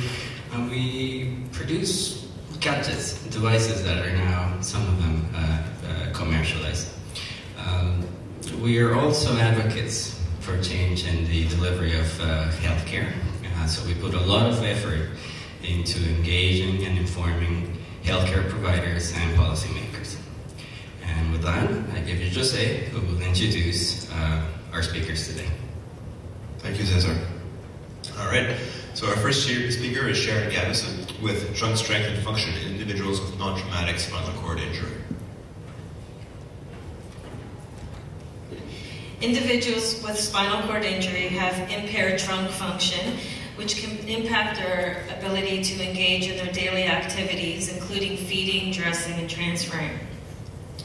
Trunk strength has not been evaluated in individuals with spinal cord injury. So the purpose of the study was to evaluate trunk strength in individuals with spinal cord injury and related to the spinal cord independence measure. Trunk strength was significantly reduced in wheelchair users compared to walkers. Trunk strength was not correlated to any of the mobility subscores of the spinal cord independence measure. Larger scale studies are required to explore the relationship between trunk strength and functional activities. Thank you. Thank you, Sharon. Sorry. Next we have Prabhasha Garai with a validated model for the simulation of multi-contact nerve cuff recordings. Good morning, everybody. Implanted functional electrical stimulation uses predefined stimulation patterns, which does not allow users to have fine functional movements. Therefore, to have more natural movements, we need sensory signals, which could be, which we could take from patients' own peripheral nerves. Unfortunately, the electrodes that's used for this purpose cannot isolate and extract these sensory signals, and therefore we need to optimize them. So we need to model a peripheral nerve that could simulate and optimize these different nerve interfaces. Currently, we are conducting in vivo experiments to gather imaging and electrophysiological data, which we could use to combine to design an anatomically accurate and a validated peripheral nerve model. Thank you. Thank you, Prabhasha. Next we have Martha Garcia with single neuron control and a brain-machine interface, cell type differences. Good morning, everyone. So I will talk to you about my view of the brain. So the brain is the most powerful machine in the world. It's capable of changing itself and adapt to almost every circumstance. So brain-machine interface research so far has spent decades trying to decode what neurons do. But what if we let the brain decode our machines instead? So my project is testing this principle in a rat model with very promising results. The rat learned to modulate the firing rate of a single neuron to obtain rewards. Furthermore, two types of neurons, inhibitory interneurons and bursting pyramidal neurons, were able to decode my machine in minutes and get the rat dozens of rewards. If a rat is able to control its environment, imagine what a human will be able to do. Thank you. Thanks, Martha. Next we have Jerepad Kidlerswan with the wearable computer vision system for monitoring hand use at home. Hi everyone. So I'm going to be talking about my project. Hand function is rated as a top priority for cervical spinal cord injuries. As part of the rehabilitations, it's common to measure hand functions. Unfortunately, the current system involves trained clinicians in a controlled environment. There's not really any system out there that can measure hand function at home in a patient-true environment. To solve this issue, we are developing a wearable system based on first-person view camera. The system has two main algorithms. The first, the system can detect where the hand is and segment them out of the cluster background, as you can see on this video.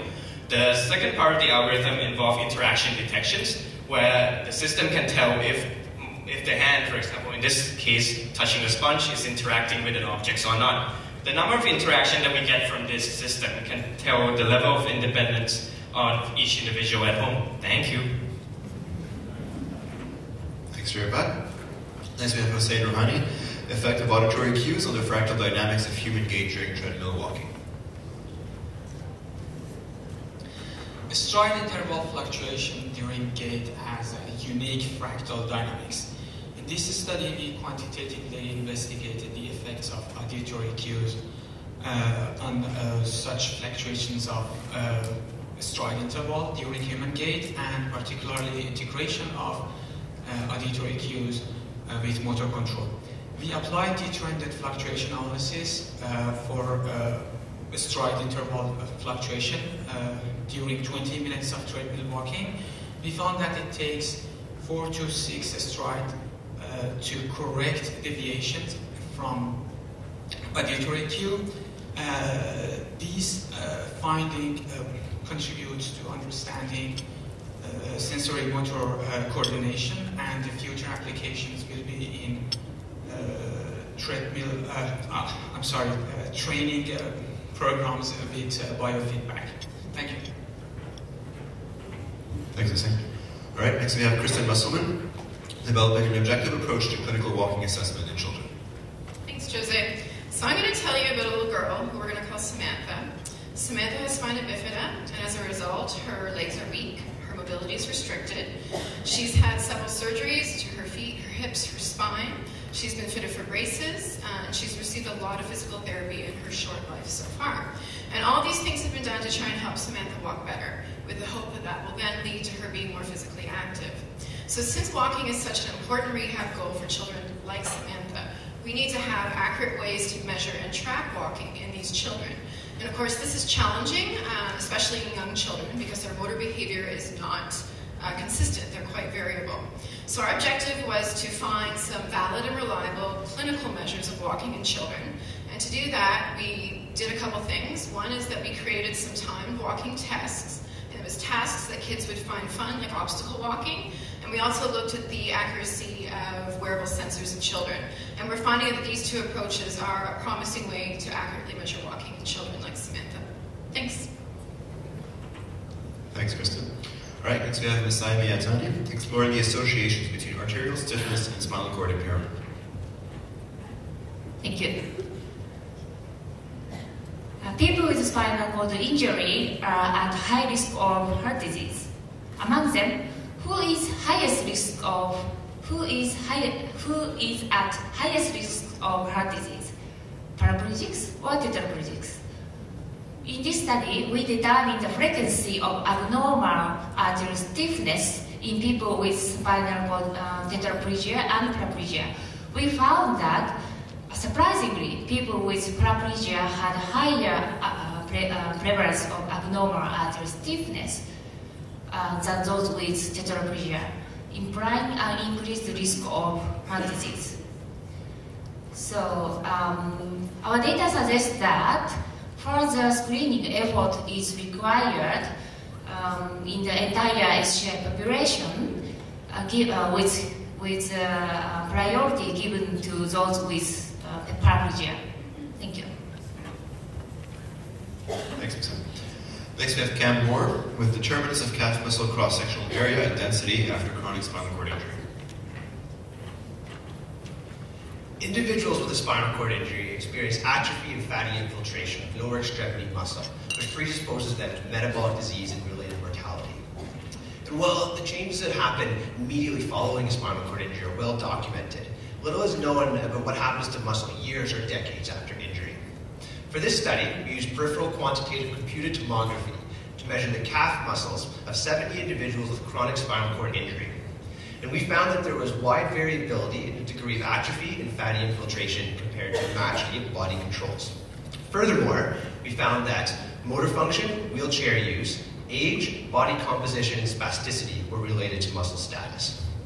These factors may offer valuable clinical predictors of muscle health, and the modifiable factors may offer targets for therapeutic interventions to help prevent metabolic disease. Thank you, Cam.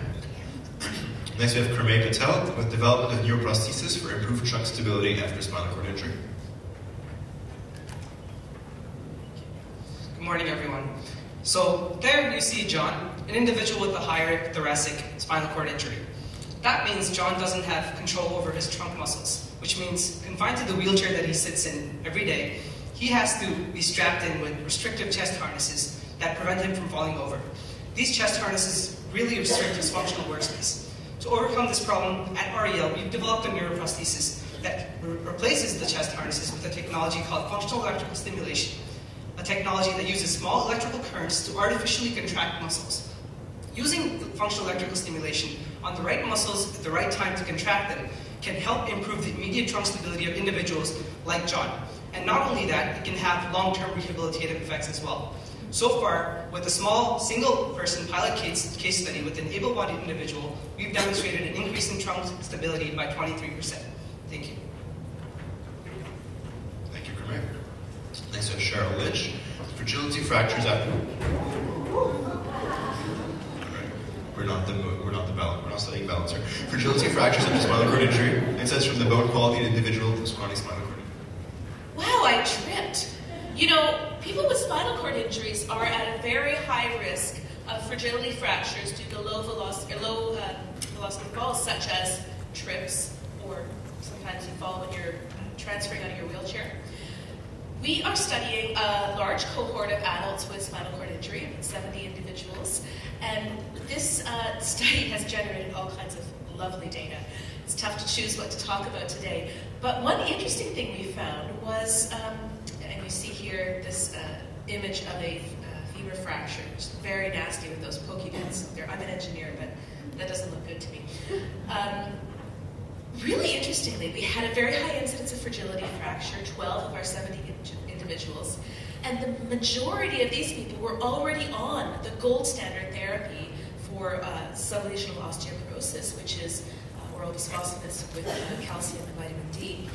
Now, the thing that we found surprising was that very few of these people reported being told their fragility fracture was due to their sublesional osteoporosis. You'd think that even this would be mentioned since they were already on therapy for it. So this bears further study.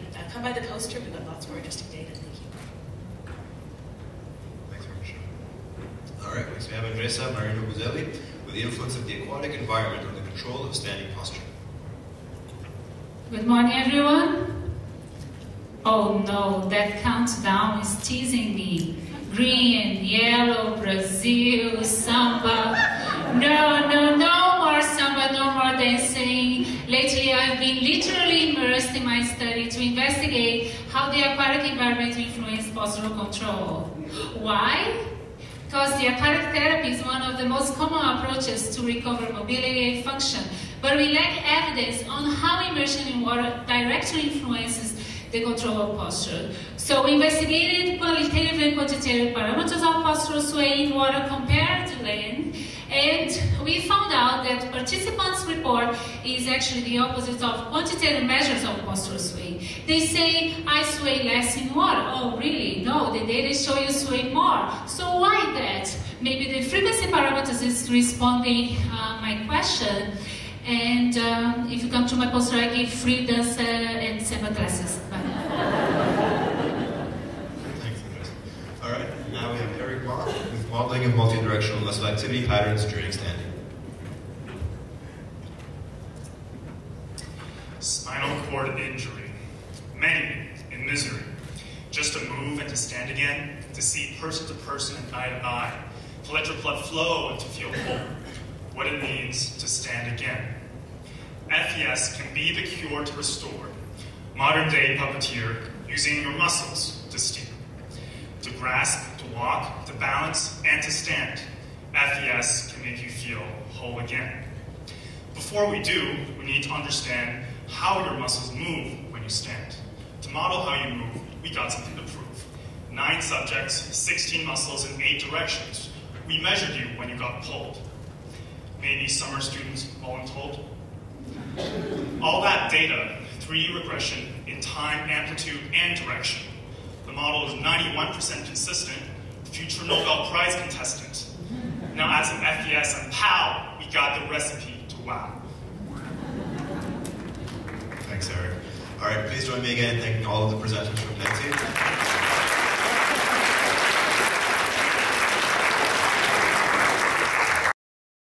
Next up, we'll have Dr.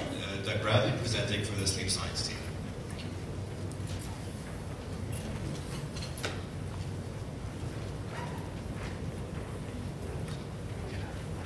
I just want to interrupt for a minute to say that our Lieutenant Governor, the Honourable Elizabeth Dowdswell, is here gracing us with her presence, and she'll be helping us present the awards at lunchtime. But perhaps we might welcome her with a round of applause.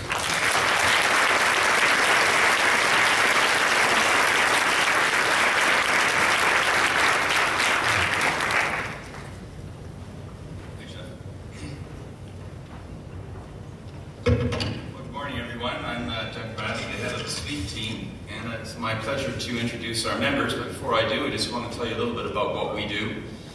So I'm pleased to introduce the sleep team presentations. One interest of the sleep team is to determine causes and mechanisms of sleep-related breathing disorders, such as obstructive and central sleep apnea, and more recently, nocturnal asthma. We're particularly interested in the role of fluid accumulation in the legs during the daytime and this nocturnal shift into the chest and neck at night that cause constriction of both the upper and the lower airways and predisposes to airflow obstruction. We're also interested in developing, in collaboration with the tech team, new technologies for home diagnosis and monitoring of sleep apnea, such as our cordless battery-operated device, ApneaDX, that records breath sounds and accurately diagnoses sleep apnea in the home. The company's been formed to commercialize the device. A private sector investor found, and Health Canada application for clinical use has been submitted. If you're interested in learning more about this device, please see it stand outside the doors where we have one on display. Finally, we're interested in developing new treatments for sleep-related breathing disorders. We have taken a novel bottoms-up approach to therapy of sleep apnea by attempting to reduce fluid volume of the legs during the daytime via diuretics, compression stockings, exercise, ultrafiltration for patients with renal failure, and more recently, electrical stimulation of the leg muscles. So far, we have shown that diuretics, compression stockings, and ultrafiltration all reduce fluid shift into the neck at night and therefore attenuate sleep apnea. We look forward to telling you about the results of trials of exercise and electrical stimulation of the legs for therapy of sleep apnea next year's research day. Thank you. So now on to the presentations.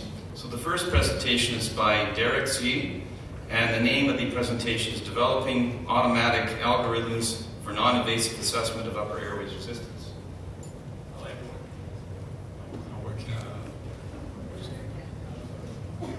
Hello. There The current gold standard for evaluating upper airway resistance is invasive and problematic. Here, our objective here is to develop automatic classification algorithm based on the contour and temporal patterns of flow signal for non-invasive measurement. Here are the 4 types of criteria that we apply here. Currently, we have designed the most optimal processing method based on which data from 8 subjects were analyzed. And the horizontal axis shows the narrow and upper airway. The vertical axis shows the flow limitation, and we can see there is a significant correlation between the two.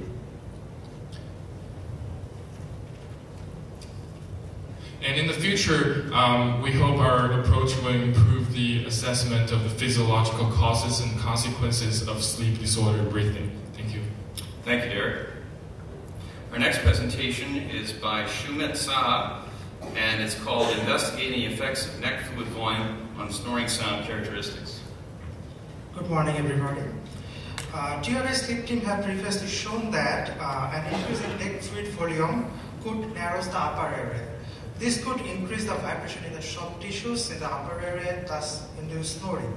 So we hypothesize that the fluid accumulation in the neck changes the snoring sounds characteristics in both time and frequency domain and could increase snoring sound complexity.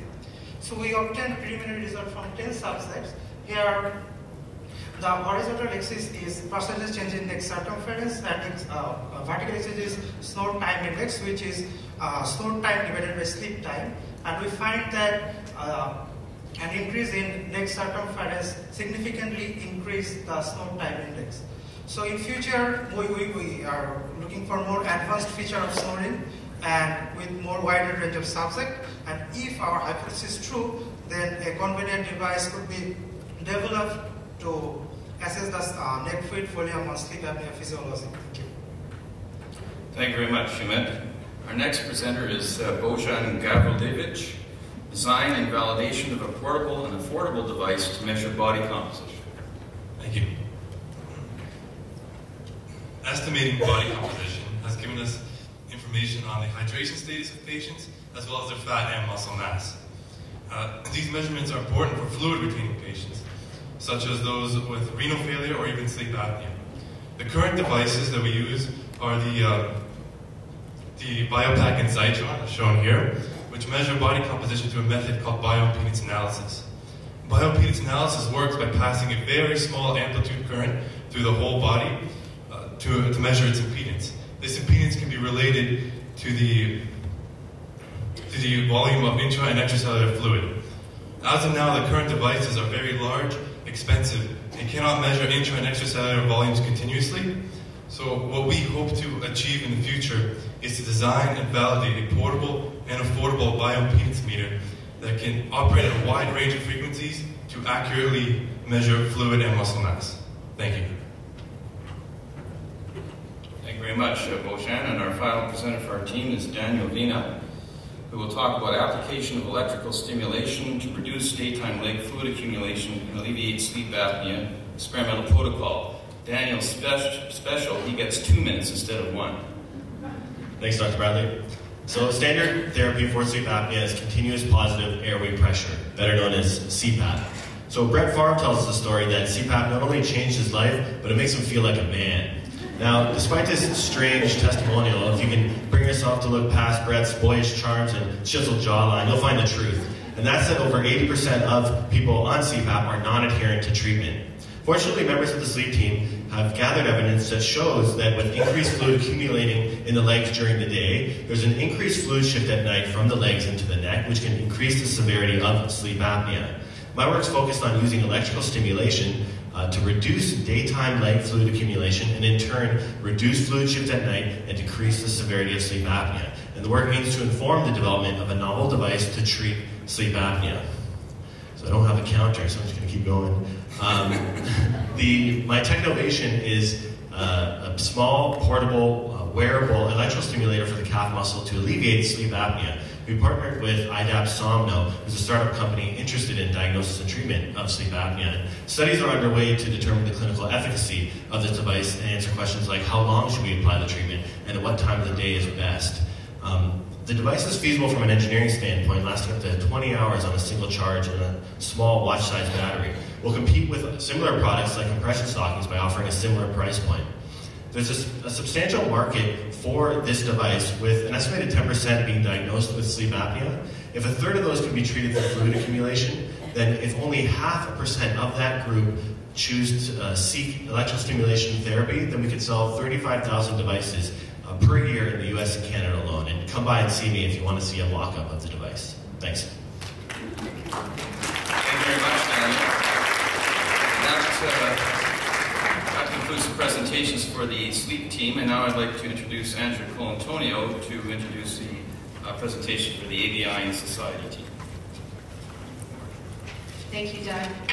As a CIHR research holder in gender, work, and health, I'm pleased to introduce our amazing members of the new Acquired Brain Injury and Society team, which champions sex and gender research and examines the intersection of acquired brain injuries and other vulnerabilities to improve rehabilitation outcomes such as return to work, and also to prevent injuries from occurring in the first place. Our first presenter, we also do work on sleep, as you can see. Our first presenter is Dr. Tatiana Molieva, and her project is the relationship between sleep depression and traumatic brain injury, a study of Ontario workers with head trauma. Good morning, everyone. Sleep complaints are among the most frequently endorsed in people with head trauma, but the least studied. Our aims were to investigate sleep functioning in a consecutive sample of persons presenting with work-related head trauma and to review links between sleep, traumatic brain injury, and mental health. Majority of our workers were diagnosed with mild traumatic brain injury or concussion. A diagnosis of traumatic brain injury was associated with increased odds of self-perceived worsened sleep after head trauma. Those with traumatic brain injury and worsened sleep were more likely to experience depression. We show that the diagnosis of traumatic brain injury is associated with self-perceived worsened sleep. A diagnosis of mental health disorder was also related to sleep quality. Therefore, when faced with sleep complaints in persons with head trauma, identification of underlying abnormalities for proper differential diagnosis and treatment should be routine. Thank you. Our next presenter, you took the microphone this way, is Vicky. Our next presenter is Vicky Guerrero, and her topic is rehabilitation service utilization following a work-related traumatic brain injury, a sex-based examination of worker compensation claims in Victoria, Australia. Work-related traumatic brain injury is among the most serious types of workplace injuries. Fortunately, though, we know that rehab services can really help survivors of brain injury to improve and to return back to work.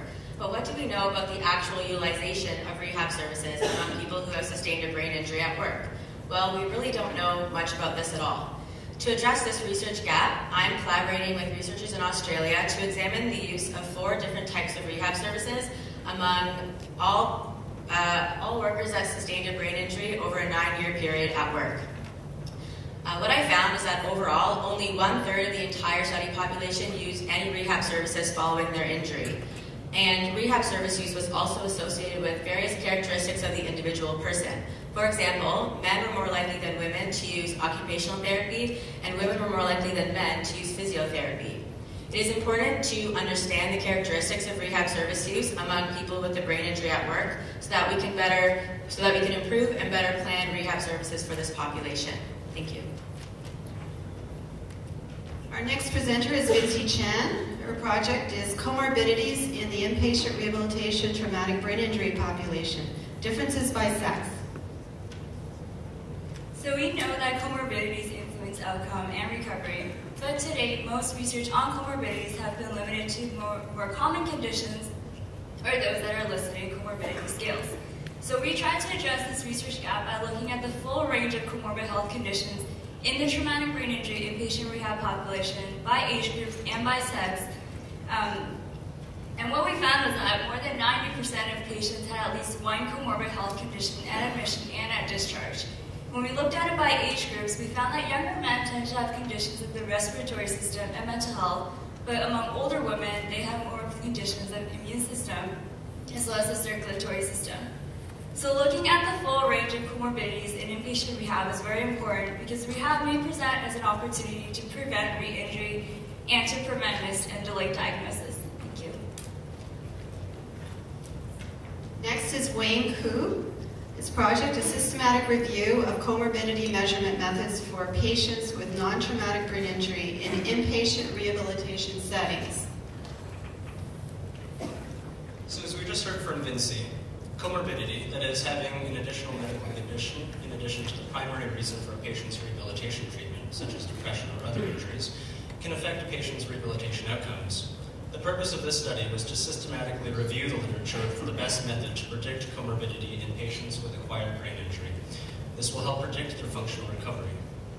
About 11,600 articles were found in 4 academic databases, and it was found that various methods are used to measure comorbidity in these patients, such as the number and type of condition based on the International Classification of Diseases, as well as various indexes such as the Charlson Comorbidity Index. Importantly, none of these studies tested which method is the best for predicting functional recovery. Therefore, my future work will be to determine the best method of measuring comorbidity in these patients, which can be used to improve the effectiveness of rehabilitation programs for patients with complex medical needs. Although the work is focused on acquired brain injury patients, it will also have implications for improving rehabilitation of other patients as well. Thank you. Next is Sarah Zarshanis and Andrew Ho, with a presentation on practice-based evidence, rehabilitation characteristics, and traumatic brain injury. So, I was just referred to inpatient rehab, and they told me that interdisciplinary rehabilitation leads to the best results. So they referred me to physical therapy, occupational therapy, and speech and language.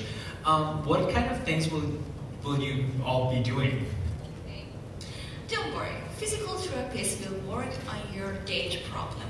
Occupational therapists are the best person in any self-care issues, and speech therapists will work on your cognitive problem. Each discipline spends a significant amount of time on this area. So where are you getting all this information? It's from a comprehensive study about the relationship between intervention intensity and functional outcome among over 200 inpatient traumatic brain injury in Canada and United States. But what's this going to mean for me as a patient? Hopefully it can help us understand the best practice intervention for you and improve your function. If you need more information, come and see our poster. Thanks.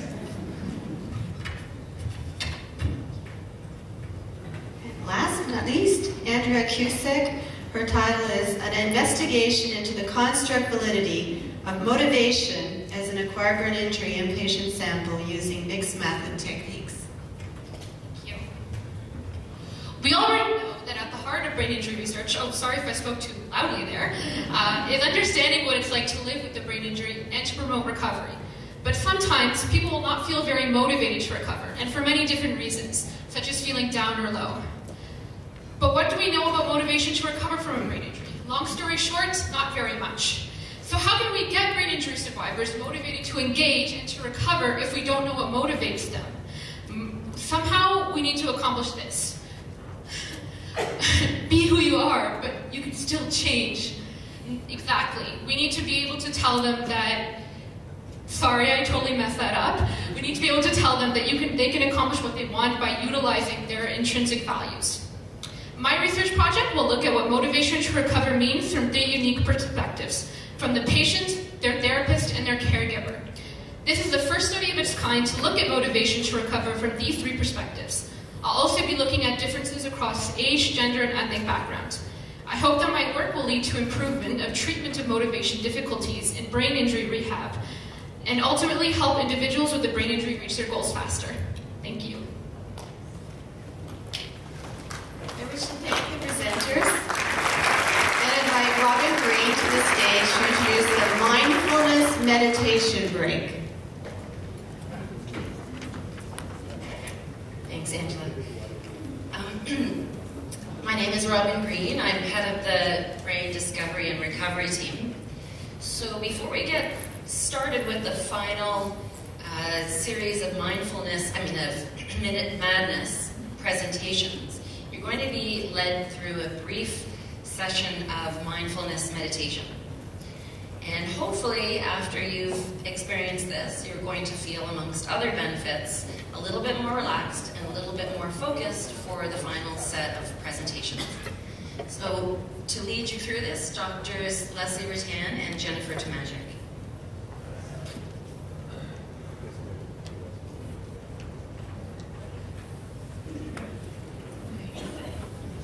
Good morning. So what is mindfulness meditation? The most widely accepted definition is that of John Kabat-Zinn, and he describes it as a particular way of paying attention, on purpose, in the present moment, and non-judgmentally. Much of our stress and pain tends to arise from regrets about the past, worries about the future, and judgments about the present moment. Connecting with the present moment helps us to become more aware of these habitual thought patterns. This enables us to create new and healthier ways of responding as opposed to reacting to life's challenges. Mindfulness meditation is a technique that can help us to connect with the present moment and with a lot of added benefits. Quite simply, mindfulness meditation is physio for your brain. A large body of research shows that mindfulness meditation reduces anxiety, depression, chronic pain, insomnia, hypertension, and a host of other problems. The brain structure and function change with meditation, and those changes are associated with better memory, information processing speed, and attention, as well as less anger. As such, the Brain Discovery and Recovery team have been incorporating meditation into ongoing interventions for individuals with brain injury. So I see that the lights have already been dimmed, so I ask you to sit back and relax and listen to the guided audio meditation. Mindfulness of breath. 3-minute breathing exercise. To prepare for this exercise, just take a few moments, whether you're sitting or standing, just to find a comfortable position. You may choose to close your eyes or keep them open. If you're feeling a bit tired, it may be useful to let just a little bit of light in to keep you alert.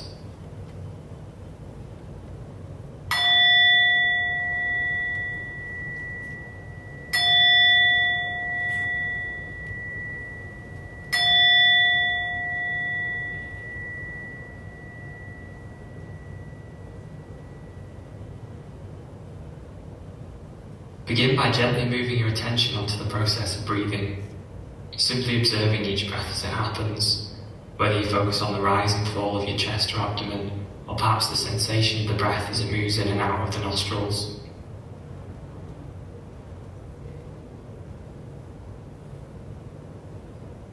Are the breaths deep or shallow, long or short?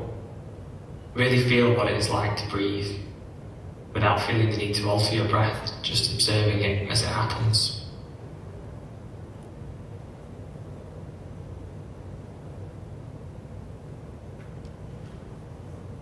As you engage with this exercise, you may find that your mind wanders, caught by thoughts or by noises around the room or bodily sensations. When you notice that this happens, know that this is okay and that our mind often wanders. Simply notice what has caught your mind's attention, then gently bring your focus back to the breath.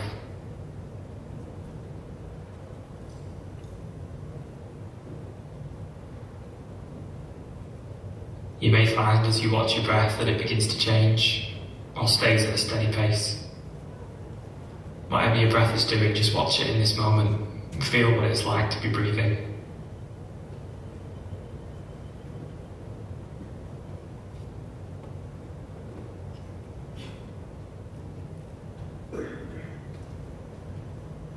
Again, if your mind wanders, you may do so many times. As you notice that your focus has moved from breathing, you may wish to simply label the distraction as thinking, or as a feeling, or as sensations or noise. And then just gently bring your attention back onto the process of breathing.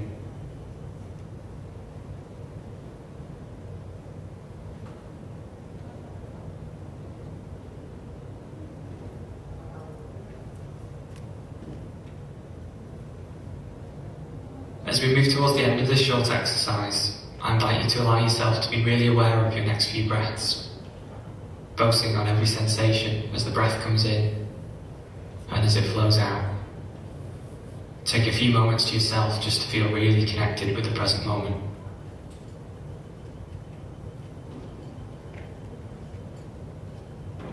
Now, as you feel comfortable to do so, you can expand your awareness from the breath into the rest of your body and the room around you. And when you feel ready to do so, you can open your eyes and bring the exercise to a close.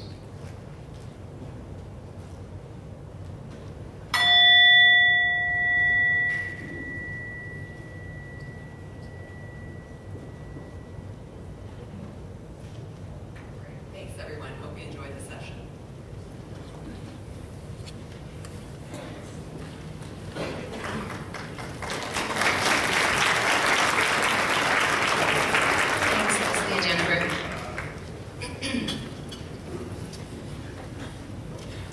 I have the pleasure of introducing the Brain Discovery and Recovery team. A few words about the team. Our team bridges very basic research about how the brain and thinking functions recover after injury with very applied research into treatments to improve the brain and thinking and emotional functions and ultimately people's everyday functioning. We are also concerned with using technology to get our treatments out to patients in their homes, all over the country, wherever they live, regardless of any mobility restrictions. And our research has led us to an understanding of moderate and severe brain injury as a chronic and sometimes progressive disorder. So we want to deliver therapies to patients for life, to help them to age well and to remain as independent as possible for as long as possible. Our first speaker is Jasmine Corey, the use of diffusion tensor imaging for diagnosing and characterizing complex traumatic brain injury populations. Often a blow to the head results in injury to the brain, but sometimes we can hit our head without any injury. Unfortunately, our traditional brain injury measures, like CAT scan and neuropsychological testing, are not very good at detecting very mild brain injuries. For these ambiguous cases, we need a reliable method for figuring out whether or not someone has actually had a mild brain injury. We are using diffusion tensor imaging to try to do this. This will help to ensure that everyone can get the clinical management that they need. Thank you.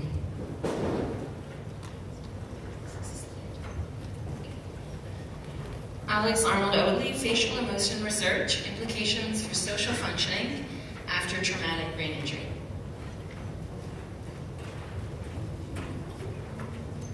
Hi everyone. Decreased social functioning is a commonly reported concern following TBI. Mounting evidence suggests that this is related to a decreased ability to read facial emotions. We used an eye tracker and novel facial emotion paradigm to investigate how people read and scan facial emotions.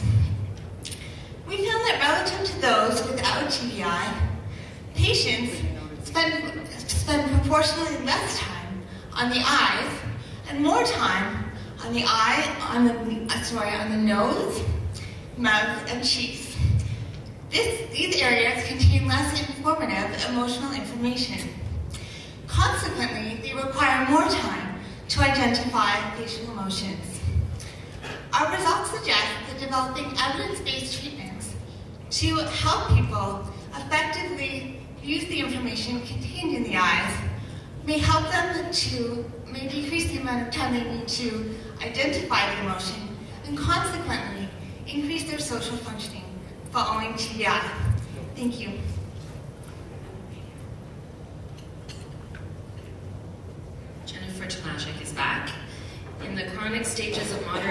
severe traumatic brain injury, many symptoms are getting worse, not better. People with traumatic brain injury, or TBI, are usually given rehab for a short period of time after the injury and show improvements in cognitive and emotional functioning. But what happens when rehab is over?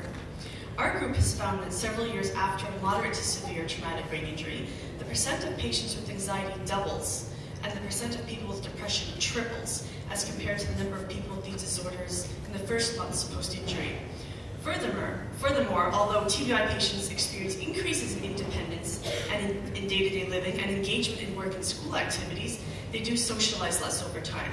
So it seems that when traumatic brain injury patients are out of rehab site, there are worse outcomes for their minds. Marika Davik, in the chronic stages of moderate to severe TBI, the brain is losing volume and white matter integrity. As you have heard, things worsen over time for people with moderate to severe traumatic brain injury. Unfortunately, when it comes to the level of the brain itself, things also get worse with time. In many patients, in many areas of the brain, we find a loss of brain volume from 5 months to 1 year to 2 years post-injury. This figure shows findings for the corpus callosum, a structure allowing the right and left hemispheres of the brain to communicate with each other. Why is this happening? Our data suggest at least 2 explanations for these observations. One is that healthy areas of the brain, previously undamaged, lose their stimulation from the damaged areas. As a result, they shrink. Another finding is that anxiety causes a loss of volume in the hippocampus, a structure crucial for memory formation. What is hopeful about these findings is they open up new avenues for intervention to improve recovery, such as environmental enrichment, which you will hear about shortly. It does get more encouraging in a bit. Alex Terpstra, multiple retired pro football players, what are the core neuropsychiatric and cognitive deficits? We wanted to understand the neuropsychiatric and cognitive functioning of retired professional football players with a history of multiple concussions.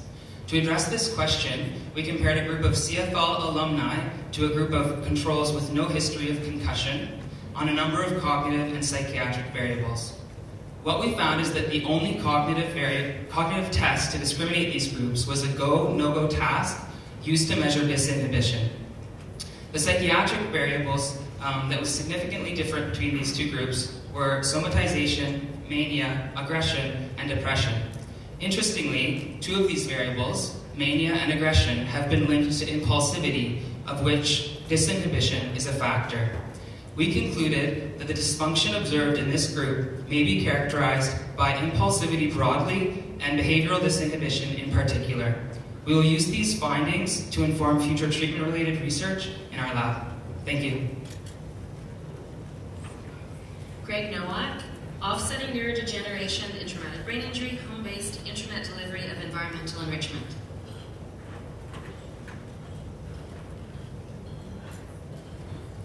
Man, why am I sitting here like a couch potato when I have this pamphlet from the Brain Discovery and Recovery Lab stating I could get environmental enrichment?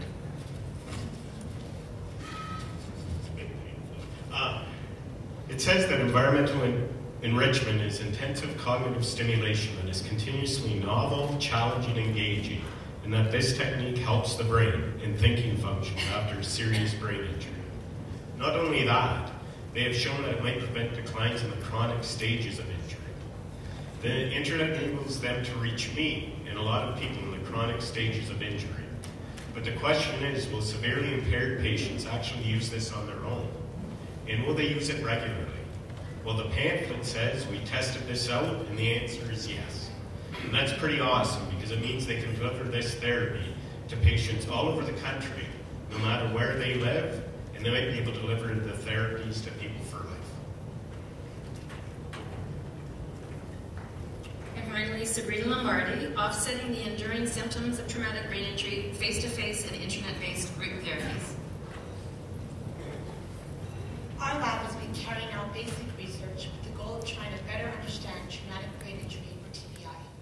Some of the long-term effects of TBI include cognitive difficulties, mood and anxiety disorders, and sleep disturbance. As part of this research, we have been developing and testing interventions for these injurious symptoms. We are using a multifaceted approach to improve symptoms and mitigate mitigate the downstream atrophy and cognitive impairments caused by TBI. Our interventions deliver combination group therapies, which include mindfulness meditation, aimed at improving cognitive and emotional well-being, and together to offset the decline seen in the chronic stages of TBI. We also provide education and peer support workshops. We believe that treatment needs to be lifelong and accessible. One of our aims is to provide education and therapy to people living all across Canada. To do this, we are using group-based approaches as well as the internet to reach more people at once. Thank you very much, presenters. Great job. Now I want to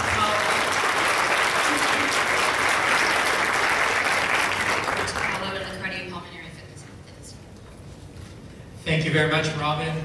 It is such a pleasure to be here, especially in the presence of so many esteemed guests and colleagues. We're presenting on behalf of the cardiopulmonary fitness team. Our team is comprised of a number of interdisciplinary researchers, scientists, and trainees from medicine, nursing, psychology, pharmacology, exercise sciences, and health policy. Our big problem is that many people today, in fact the majority of people today, will die or be disabled from chronic disease, cardiovascular conditions, and others. Our solution is to build exercise, education, and behavioral interventions to promote the adoption and maintenance of physical activity and positive lifestyle. Programs that we can run close to home and also around the world. To do this, we'll have a range of projects that will examine on the basic end physiology, pathophysiology, to the far end, the health policy implications of this and the impact. Our team will start with our research presentations then. Our first presenter, Walter Schwartfager, was a postdoctoral fellow, presenting on depressive symptoms, predict non-completion of exercise-based rehabilitation for persons with type 2 diabetes mellitus. Hi everybody. So in 2004, the Toronto Rehab Cardiac implemented a program for those with diabetes, an exercise-based rehabilitation program. And at that time, we also implemented a depression screening because those with diabetes often have increased depressive symptoms. We wanted to look at the effect of those symptoms over the program. So I hope what you can see is a graph that shows people dropping out of the program over time. And so the ones in the green line there are those with depressive symptoms, significant depressive symptoms with a Center for Epidemiological Studies scale for depression greater or equal to 10. And they're dropping out more than the people in the blue line who have lower depressive symptoms. And interestingly, they did so both for reasons of non-interest and also for reasons of increased medical comorbidity that interrupted their compliance with the program. So in the future, we're going to look further into what this signal might be telling us and into the significance of depressive symptoms in this population. Thanks, Walter. Next up, Avi Biswas, determining the cost-benefit yields of participating in a cardiac rehab program. Thank you. So as the number of patients being referred to cardiac rehab programs continues to grow, one of the major challenges is ensuring that we can provide an effective amount of resources, considering that they're limited. So evidence informs us that cardiac rehab is determined by two major factors: the clinical risk the patient provides when they enter the program, as well as the likelihood of program dropout. So what we did was we looked at the predicted risk of adverse events and dropout and their associated cost effectiveness among 11,998 cardiac rehab patients. What we found was interesting. So patients' baseline clinical risk was not associated with their risk of dropout. We also found that there were a number of patients who were more cost effective than others. Specifically, and perhaps controversially, we advocate for using more cardiac rehab resources for patients who are at higher clinical risk, but also have a higher risk of dropout, provided that we can use our cardiac rehab resources to get them to be more engaged with the program. Thank you very much. Thanks. Next up, Mark Mitchell, who's presenting on a feasibility study of financial incentives to increase exercise among Canadian cardiac rehab patients. Thank you, Paul. What a privilege it is to be here. It's such a nice group to be able to talk about our research, even if it's just for 50 seconds or so. So a couple of questions first for the group. If I were to tell you that you could decrease your risk of having a heart attack by 30% if you exercise today and regularly for the next 10 years, would you do it today after the conference? A couple of nods. One hand. Okay.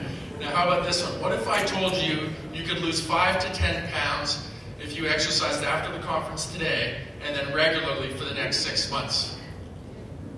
you go to the gym after the conference today? A few. Okay, last question. If I told you I would give you $100 cash on Cyber Monday, I think it is, to go to the gym today, would you go? Okay, a few more heads nodding. So we're actually just starting to explore this idea of rewarding people to exercise regularly. Now, we're not paying people $100 a day. That would be absolutely absurd. But we are paying people $1 a day because the evidence suggests that that actually does increase the amount of exercise people do. So on the graph you see here is just some pilot data. And what we're looking for really is just to figure out if incentives show any sign of helping to maintain fitness in our population. And it looks like on the top line there, the incentive group maintained their fitness 3 months after graduating from our program, whereas the controls did not. So hopefully with our large trial starting in the spring, we'll be able to make, hopefully, maybe, potentially, conclude that, and forgive me for being corny, $1 a day keeps the doctor away. Thanks, Mark. Next up, Gabriella Gysi. Behavior determinants among cardiac rehab patients receiving educational interventions, an application of the health action process approach. Hello, everyone. So my area of research is patient education and how patient education can influence patients' outcomes. So usually research in this area is very linear. So they think like you're going to educate patients, you're going to increase their knowledge, that knowledge will make them change behavior, and that behavior change will ultimately improve their health outcomes. This is not wrong. However, there are mediators that influence that relationship, so that's part of my study. So using this theory called HAPA, Health Action Process Approach, I assessed more than 300 patients receiving education, and I identified if their knowledge improved, their behavior change improved, but if the mediators improve and how we can be more effective in educating patients. So if you want to know more, or if you want to know my results, because I didn't tell you my results, you can come to my poster and I'll be happy to share with you my results. Thank you. Thanks, Gabriella. And next up, a triumvirate of Mawesh, Adam, and Graham speaking to the association between endothelial dysfunction and memory performance in patients with coronary heart disease. Mild cognitive deficits, in particular memory deficits, are common in patients with coronary artery disease, or CAD, and are key markers of worse outcomes, including poor adherence to cardiac rehab and future cognitive decline. The risk of cognitive decline in CAD is increased in the presence of depression, which is twice as prevalent in this group. However, mechanisms underlying these changes in CAD and depression are unclear. We believe that endothelial dysfunction, the reduced responsiveness of blood vessels to changes in blood pressure, may be an important link between coronary artery disease and cognition. Endothelial dysfunction is a common feature of CAD and has been associated with both cognitive decline and depression. So therefore, we wanted to ask whether endothelial dysfunction in the cross-sectional sample is associated with worse memory performance in CAD patients, and also whether depression influences this relationship. And so in 54 patients from the Toronto Rehab Cardiac Program with coronary artery disease, 19 of which were depressed, we found that poor endothelial dysfunction was associated with worse memory performance, most specifically in the patients who were depressed, as you can see from the green line, compared to those who weren't depressed, as you can see from the blue line. Our findings suggest that endothelial dysfunction may be an important correlate of poor memory performance in depressed CAD patients. Since endothelial dysfunction can be reversed by exercise intervention, we hope to explore its relationship with memory and other cognitive domains following exercise in CAD patients in the future. Thank you. Thanks, folks. And our final presenter from the cardiac team, Dr. Tiju Yo. Cardiac rehabilitation, no longer one size fits all. Thank you, Dr. O. Is cardiac rehab just one size? Making patients exercise? Now that would be rather unwise, so I am here to emphasize. We found that younger patients will survive, though when it comes to rehab, they'd rather skive. Older folk show up rain or shine, but they're not that fit and meet their demise. Cardiac rehab needs to improvise, and to do that, we have to individualize. Educate, delegate, meditate, propagate. Do not leave attendance up to fate. Hand-picked techniques for individual physiques, focusing on fitness, may do the trick. My minute is up. Please help me publicize that cardiac rehab is no longer just one size.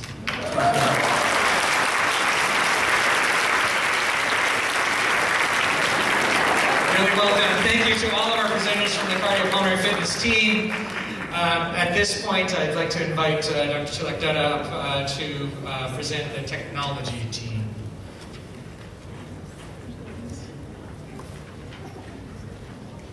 Thanks, Paul. I'm Tilak. I lead the technology team. We're really excited to be here to present some of our work to you today. The technology team develops tools that help older adults live successfully in their own homes as much as possible. You'll see that our theme this year is to show you that we work on products and projects that have been in the news a lot. We're tackling issues, 3 focus areas that we'll talk about today: supporting safe, independent mobility, preventing injuries in caregivers, preventing the spread of infection. Our goal is to develop new products, policy change, or new therapies. So let's start with safe mobility. We know that 1/3 of older adults will fall each year. So we need to prevent falls, but we also need to recognize that there's a risk to inactivity. We heard a number of people talk about the need for exercise and continued activity, so there's a balance. For instance, we don't want older adults to stop going outside in the winter. We need to make sure that people can get up out of their chairs on their own. And we need to make sure people can get up and down their stairs safely. Our first presenter, Dr. Alison Novak, as Jeff has already discussed, she's a postdoc on our team and had a big win recently. Her work has led to an important change to the National Building Code that will make stairs safer. Thank you. So as we heard this morning from Dr. Tinker, the #1 concern of older adults in their home is their stairs. This isn't surprising. Stairs are amongst the most hazardous location of any home environment, and stair-related falls cost our healthcare system over $10 billion per year in total societal costs. Increasing accessibility of the built environment and improving stair design is an important avenue by which to address these very large incident rates. However, lasting change to the built environment often relies on changes at the levels of policy, standards, and regulations.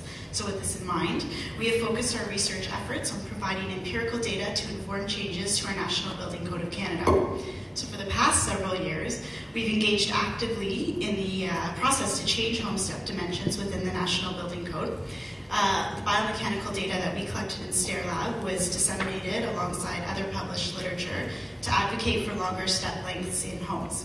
Our recommendation to increase the minimum run length of stairs is expected to be adopted in 2015 by the National Building Code of Canada. As indicated by injury surveillance data, the increased run length that's going to happen will result in a 3-fold reduction in the risk of stair-related falls in homes. And this change in policy translates to the prevention of over 300 deaths and over 90,000 stair-related falls over the next 30 to 40 years. Thanks, Alison. So the news is always telling us that we need to increase our activity levels. We've heard a number of presenters today talk about how we need more exercise, more therapy. Those of us that have balance problems are limited in what we can do, especially at home. Our master's candidate, Sean Weeb, is going to describe the development of a home rehab harness system that will allow more people with balance problems to get exercise and therapy in their own homes. Thank you, Tilak. Imagine, if you will, your grandparent, your grandmother, your grandfather going about their day. You see them walking around, they're fairly busy, but you know just watching them that there's a chance that they could fall. And a fall at their age would have a significant impact on their health.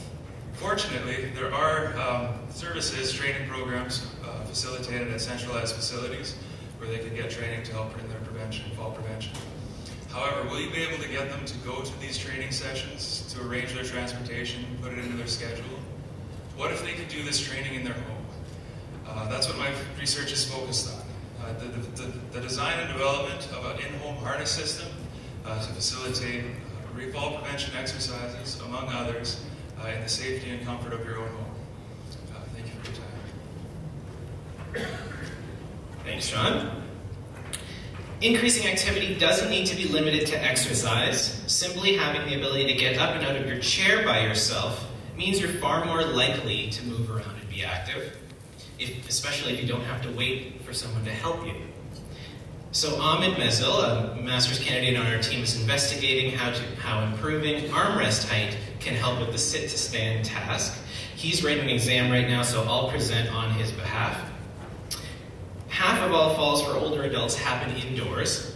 A recent study by Steve Ravinder's group at this SFU showed that more than a fifth of the 227 falls captured on video in a long-term care facility happened while going from a seated to standing position or vice versa. Ahmed's research will focus on understanding how the design of armrests can help with the sit-to-stand task. He will attempt to define the optimal position, shape that armrests take to make it easier for older adults to sit to stand independently and prevent falls. The outcome of this work will include a guideline on how to design better armrests, as well as a potential add-on armrest product that can be used to help people get on and off the toilet, for instance. So last winter, the news was filled with reports of serious injuries caused by falls in icy weather. There were reports that there were 5 times as many people in our emergency rooms as usual. Again, that's not the whole problem. We know that we need people to be able to stay active in the winter. We want to make sure people aren't trapped in their own homes in the winter, because there's negative impacts of that inactivity and being disconnected from your community. Our next 2 projects will focus on preventing falls in the winter while supporting activity through better footwear. Sharon Ravindran will tell us about our footwear testing program. So imagine if you're going to go shopping for winter footwear and had to choose from any of the 3 shown on the screen. Which one would you choose? Most of us would pick footwear 1 because it has the most aggressive tread pattern, and we would think that would be the best for ice. But our results showed that we can't judge the performance of a shoe by simply looking at the tread pattern. So wouldn't it be great if we had this rating and labeling system, similar to those that are already found on tires, to make it easier for consumers to purchase the best footwear to lower the risk of people falling? The next question is, what would we use to base these labels on? We would use the maximum angle achieved by participants walking up and down different inclinations on icy surfaces until they experience a slip. The overall goal is to use these results to create labels on footwear to inform and educate consumers to make smart decisions when purchasing footwear. Thank you. Thanks, Sharon. So the worst of the footwear that's been tested so far can do sort of a 2-degree slope. If you walk up an icy 2-degree slope, you'll slip. If you're lucky, you might have something that will allow you to get up and down a curb ramp at 7 degrees, 8 degrees, 10 degrees. Reza is going to tell us, he's a postdoc with our team, he's going to tell us about some really, really exciting new materials that will let you walk up a 20-degree icy slope. Thank you.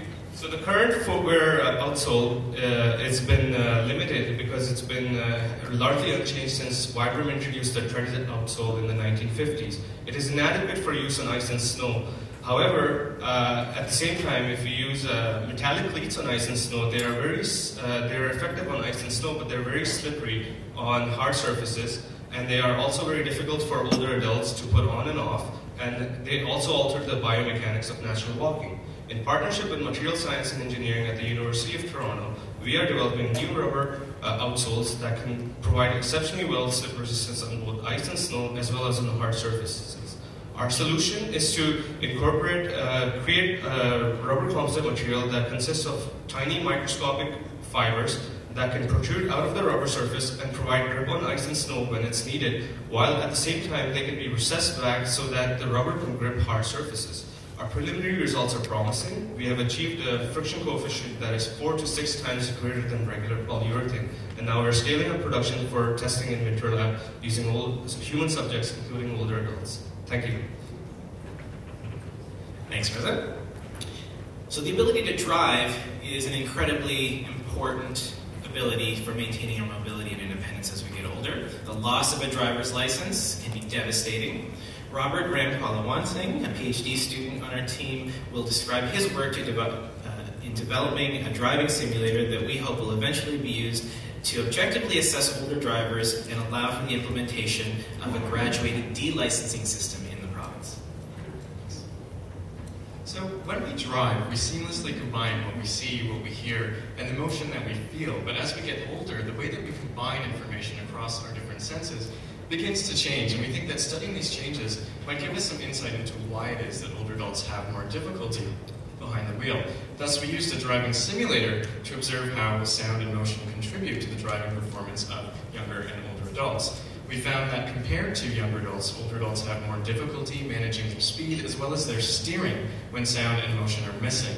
This tells us that when using driving simulators to train or to assess older drivers, sound and motion are central to the validity of the driving task. Furthermore, automotive manufacturers need to be cognizant that quieter interiors and a softer ride may be removing sound and motion information that might otherwise help older adults to control their vehicle. Thanks, Robert. We can also use simulation and virtual reality to develop novel therapies. Grace L. Ketchen, who's an undergrad student on our team, is working to improve upper limb movement using the rubber hand illusion. Hi everyone. So what if I told you I can make you embody this rubber hand? Although we all have a sense of body ownership and location, changes in perception can occur due to particular disorders or behavioral manipulation. Our study is looking at the effects of healthy aging and stroke on our sense of body ownership and location by using a well-validated body illusion known as the rubber hand illusion, and further extending this paradigm with our customized virtual reality head-mounted display system. The rubber hand illusion is a phenomenon whereby an observer views an artificial hand being stroked at the same time as their own hidden hand is stroked. This simultaneous visual tactile feedback allows the observer to feel as though the rubber hand belongs to their own body. We were able to successfully induce the rubber hand illusion in 86% of our younger adults and are currently collecting data for older adult and stroke participants. Our findings will shed light on how the human brain integrates sensory motor information to perceive and coordinate body movements, allowing us to create multi-sensory interfaces to improve motor recovery. Thank you. Thanks, Grace. So a big part of keeping older adults healthy is making sure their caregivers stay healthy and have the tools they need to provide care safely. So 2 of our projects focus on preventing back injury in caregivers. First, we have Tara Kajax, a postdoc on our team, working on a wearable posture coaching system called Back Coach. Thank you. Imagine a person has just returned home from hospital and their needs are extensive. Fortunately, family members and personal support workers are available to help. However, these caregivers often have limited access to assistive equipment and training, which can put them at high risk of getting injured. In fact, personal support workers are the highest injured workforce in Ontario, with most of these injuries being to the back. When it comes to training, simply telling people how to move doesn't work. Instead, we need to provide continuous feedback to caregivers until they learn safe ways of moving. Like the way a coach gives feedback to a tennis player to improve her swing and prevent tennis elbow, we want to coach caregivers on how to perform their care-related tasks more safely. To do this, we developed a tool called Back Coach. It's a wearable posture coaching tool that will vibrate if the caregiver bends or twists too far. We're about to begin evaluating our first prototype to see how effective it is at changing behavior. And Tara is also a finalist in the Technovation competition and will present her commercialization plan. Our Back Coach prototype is almost ready for testing.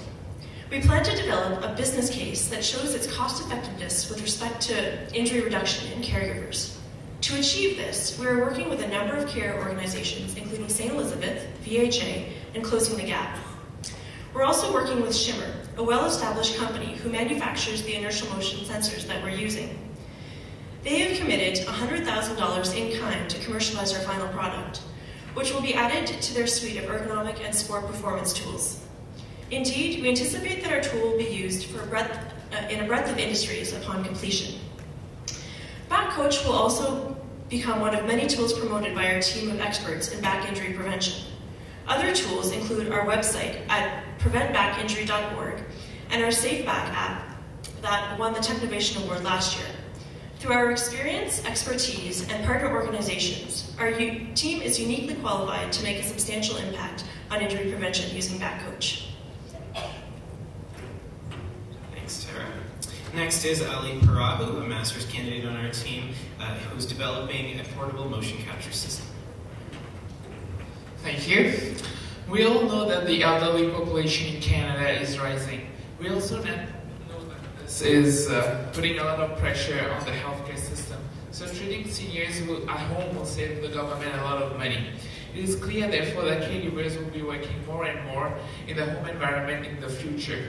But those caregivers have not been trained to work in those home environments, which are usually confined in small spaces, and the assistive devices available are not designed for those environments. So in order to develop proper training programs and right devices, it is important to record the caregivers' body postures and movements in those small spaces.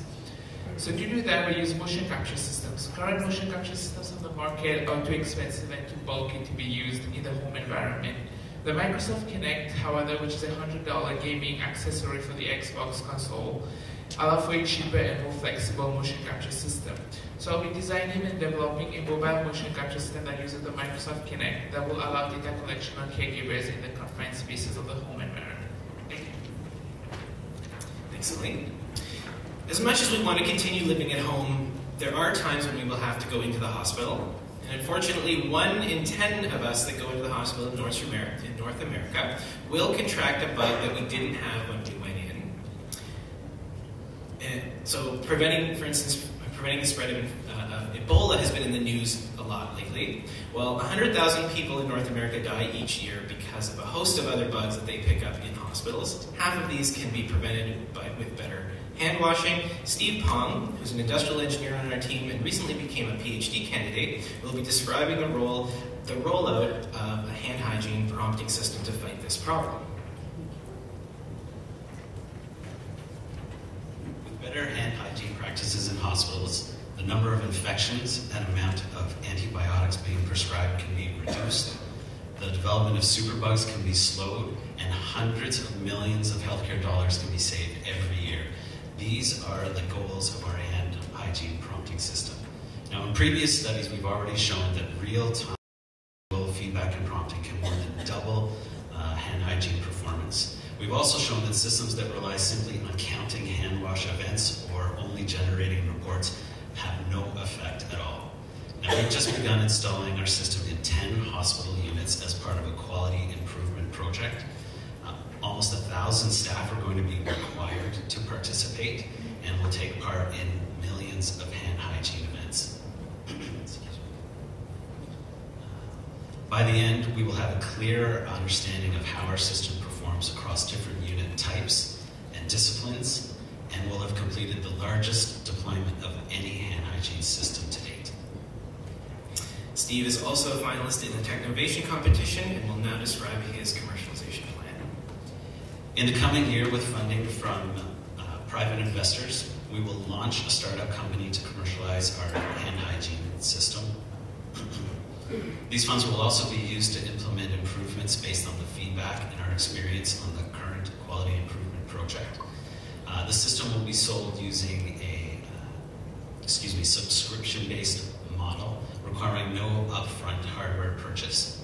Fees will be based on the number of monitored zones and the number of staff employed. We will continue to store and process all of the data on our servers, and clients will gather their information using our reporting software. Now, of course, the healthcare industry is the primary target for this technology, but there are other markets that can benefit from improved hand hygiene performance, like food preparation and service industries. And once we can capitalize fully on mass producing our system, we will be by far the least expensive and most effective available. See?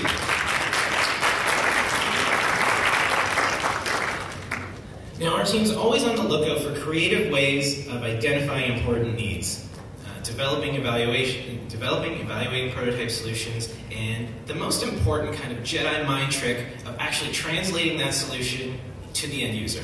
So we're really lucky to have Dr. Gary Faulkner, who's the Director of the Rehabilitation Research, Technology and Development at Glen Rose Hospital in Edmonton, here to present a concept he's developed called the reverse trade show and how it can be used to enhance patient care.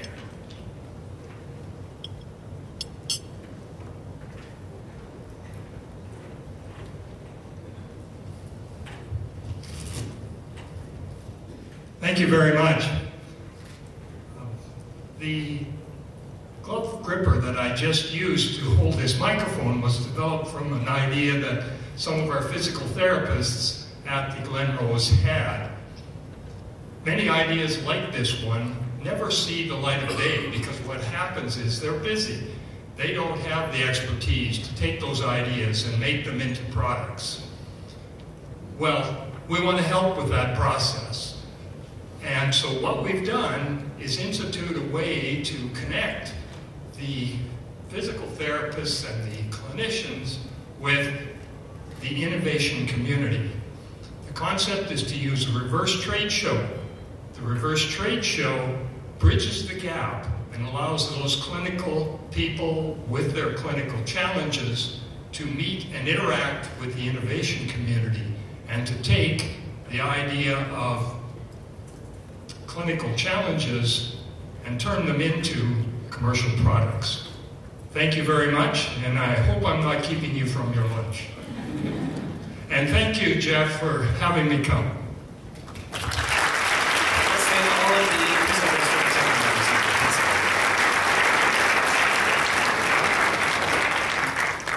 Thank you, Tilak. Now it's my great pleasure to provide an introduction to our 29th Lieutenant Governor, the Honourable Elizabeth Dalton.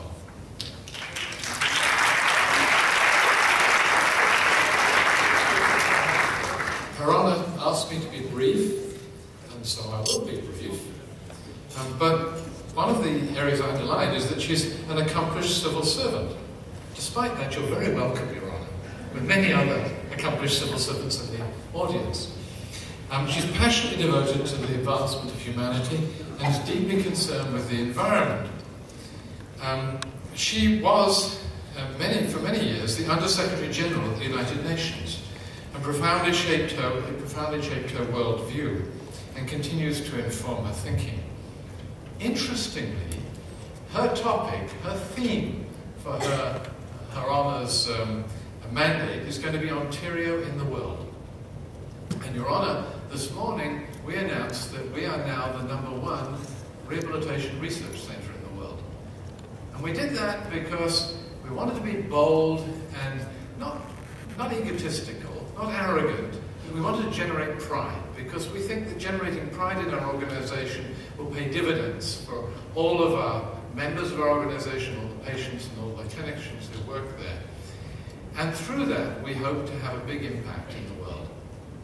So we really welcome Your Honour with much enthusiasm. Mesdames et Messieurs, join me please in welcoming the Honourable Elizabeth Dalton as Lieutenant Governor.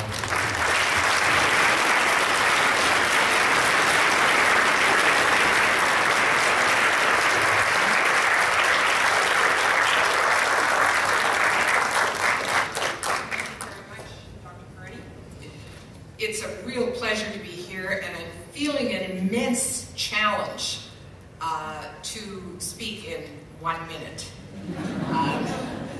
It's amazing how much I've learned in just the 20 minutes or so that I've been here.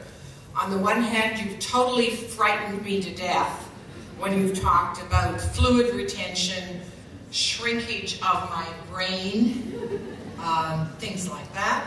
On the other hand, you've given me hope when you teach me to meditate, when you talk about how important it is to have a stimulating work environment, which I do, and you really caught my attention with the notion that $1 a day might actually improve my exercise regime. That being aside, let me say why I'm so delighted to be here. And it has to do with things that you've actually illustrated this morning. The first is the real value of cross-disciplinary and multidisciplinary work. One of the things that concerns me often is that no matter how good our science, technology, research, education, and innovation are, if we can't find some way of increasing the uptake of some of those innovations, then we're not going to be realizing the full potential that we have. One of the ways to do that is by bringing cross-disciplinary, multidisciplinary teams together. So I'm particularly interested in your work in that regard. And of course, I have for years and continue to be interested in the importance of a solid base of science and technology and education to create a more civilized society that works toward increasing the quality of life for more of its citizens. And so I'm particularly interested to see that you've also addressed the need of how you can provide evidence, good solid evidence, that allows policymakers to make useful decisions, productive decisions. So both of those, the multidisciplinary aspect and the keeping an eye on how to influence policymakers through evidence-based research is particularly important. And finally, might I also recognize Dr. Fernie's own award that he received from my predecessor just last year, I believe, in terms of the work that he's done to motivate and mobilize the disability movement in this province. And I think that speaks very well and leads to, again, what is of particular interest to me, and that is how we acknowledge and reward what it is that we do best in this province and still contribute to challenges that the world has. And the notion of being bold, setting an ambitious agenda, is one that appeals to me greatly. So thank you very much for my brief education this morning, and I'm looking forward to presenting some of the awards with you.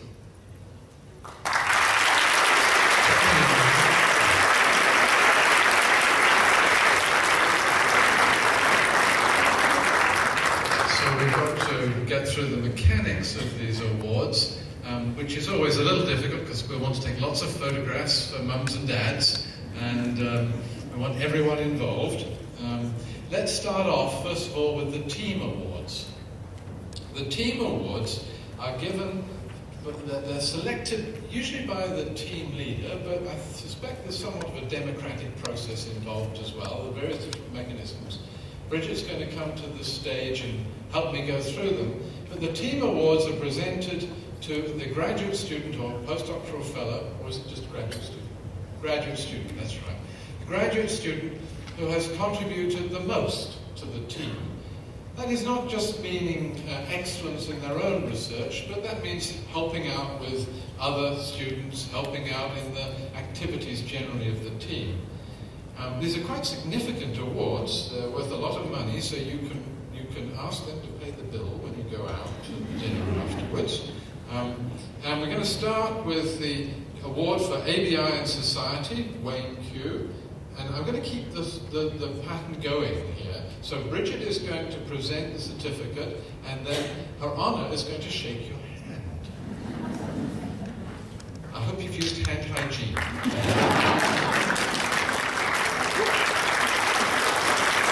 AI and robotics in rehab. Stay up here, please, because we'll do some photographs after. Ahmed Akai.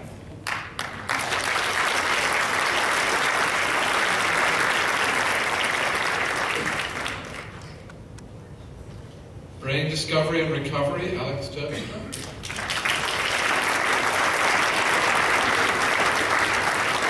Cardiopulmonary fitness team, Mark Mitchell.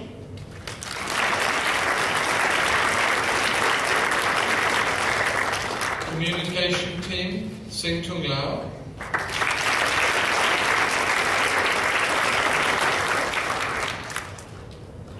Mobility team, Jennifer Wong.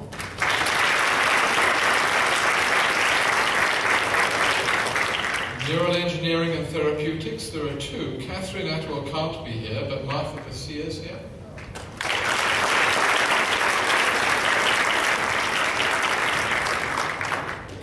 Optimization of the rehab system, Sarah Morales.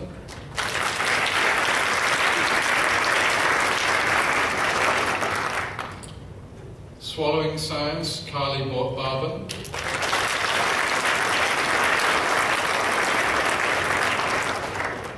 Technology team, Vicky Commissar.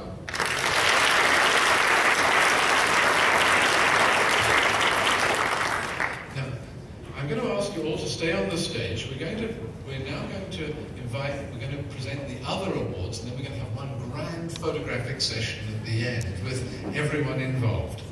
I'm sure it'll take some more because So the next is the TD Scholars. Now, as you know, the TD has been very generous over the years and has provided funds that allow us to provide a scholarship to graduate students who have a disability.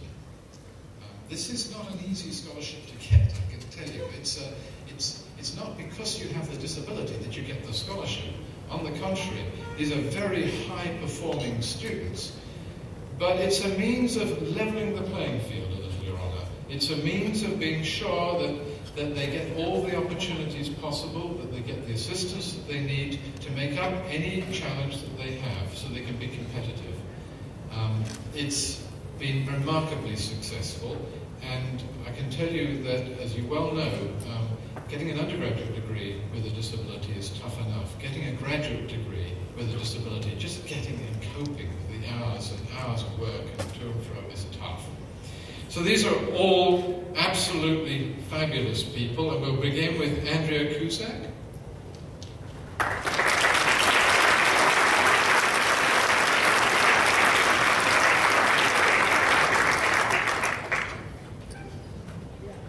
Jiripat Likiteswar.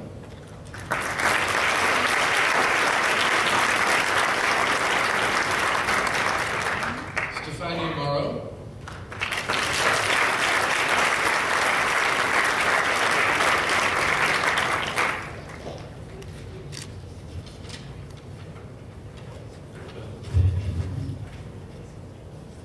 Ivan couldn't join us. Okay. Ivan Solomon, anyway, will announce it. Megan Monica.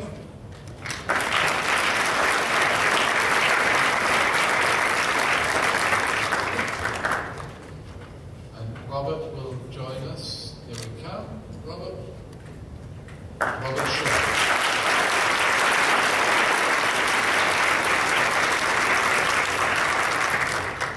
Now, Robin Green. Robin Green, would you come to the stage, please?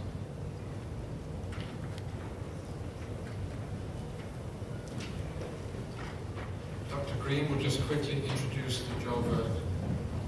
Sure. This recognition award is granted annually to a student at the University of Toronto who is affiliated with Toronto Rehab. The award is given by the Brain Discovery and Recovery team in memory of Joel Verwegen, who was an undergraduate student researcher in this lab in 2007 and 2008, whom we miss. The recipient of this award will possess a deep interest in research and potential as a future scientist. The purpose is to honor Joel and to inspire others to aim high. The award consists of $500 and a certificate. So this year, Natasha Huislis.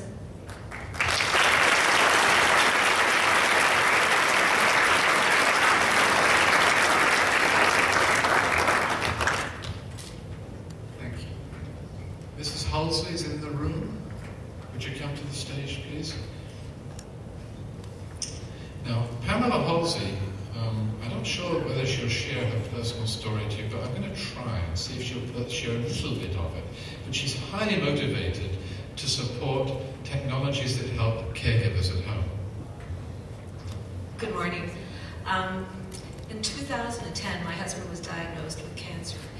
And it was, well, it was one of those cancers that nothing can fix. And he ended up being at home with home care. And I was the caregiver. But I found that we are sadly lacking in technology in the home. And so after my husband passed away, I was lucky to meet Dr. Fernie. And we've come up with the Halsey Fellowship in Home Care. And I'm just hoping that this young lady that hasn't received it, has received it, will come up with something special, because we need to make life easier for people to look after their loved ones in their homes. Pamela, let me introduce you to her honor. And Tara Kajak, could you come to the stage, please?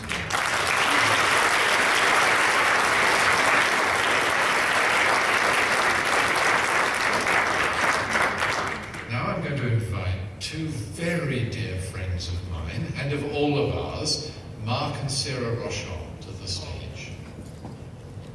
Sarah doesn't mind coming as well, I'm sure. She's a little reticent. By the way, many of you arrived at Toronto Rehab in the last few years after Mark had left. But you owe the new buildings and you owe the organization, you owe this fantastic place to Mark. Mark was our CEO for 10, 12 years, something like that. Brilliant person, but also a motivated and indeed a very kind person. And the award that Mark and Sarah sponsor each year recognizes, as you might expect, not only academic excellence, but citizenry. I would say citizenry within Toronto Rehab, contributions that are made toward our environment, towards our academic and our social and our caring environment. So, Mark and Sarah, your recipient this year is Charlene Shu, with 2 runners-up, because it was very difficult to select, Alana Bartoloni and Crystal Pitzel.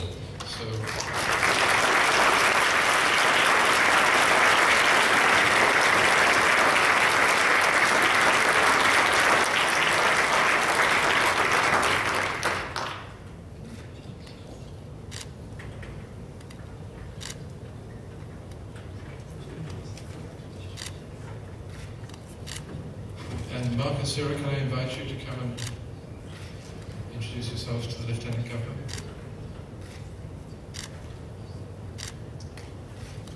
So, it was a great sense of pride to recognize these people on the stage and to give them a round of applause. And then I'd ask you to be patient just for a moment while our photographer congregates them into a sensible sort of grouping around her honor and around the generous donors so that we can get one big group photograph.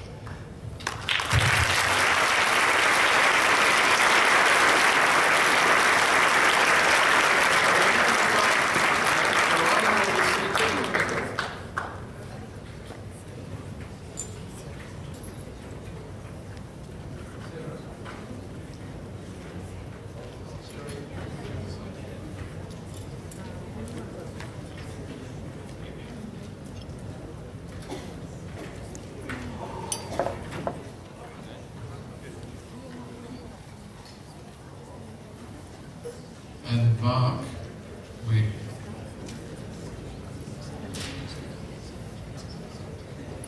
thank you. We have a representative from the Toronto Dominion here to join us on stage. Who's coming? Where are we? Oh, great!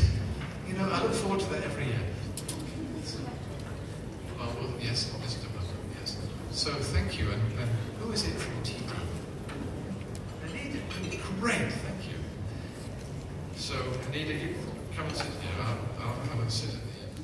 Now, ladies and gentlemen, do you want to come forward so we can get more than just your head in here?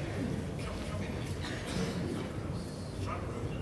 And if everyone else could sensibly gather shoulder months first. I'm always at the back of everything. This is quite something to be sitting in front of. Are we happy now?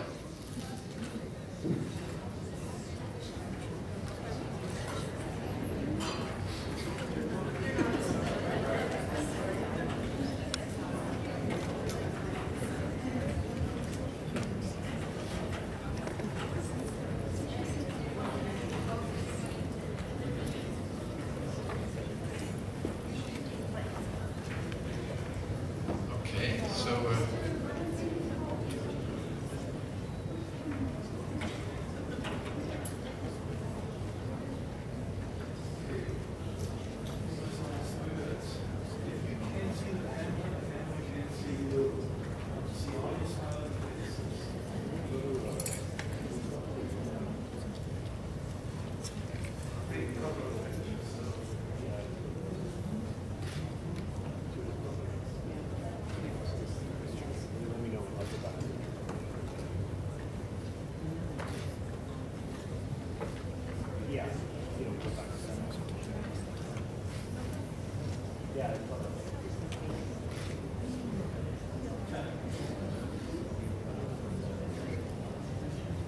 So if you'd all be kind enough to stay in your seats as a mark of respect while I take the Lieutenant Governor, escort her from the meeting room. I think that would be rather kind, rather than we have to crush with you past the divorce there. And thank you ever so much. I'll take this opportunity for thanking you, because from now on it's all posters and poster judging and stuff, so it becomes less formal. I'll look forward to seeing you later in the afternoon when we'll announce the prizes. Thanks so much for everyone's contribution today. All the 1-minute speakers, only one of whom I saw went over. I noted her name. But everyone else was on time. All 103 of you, thank you very much.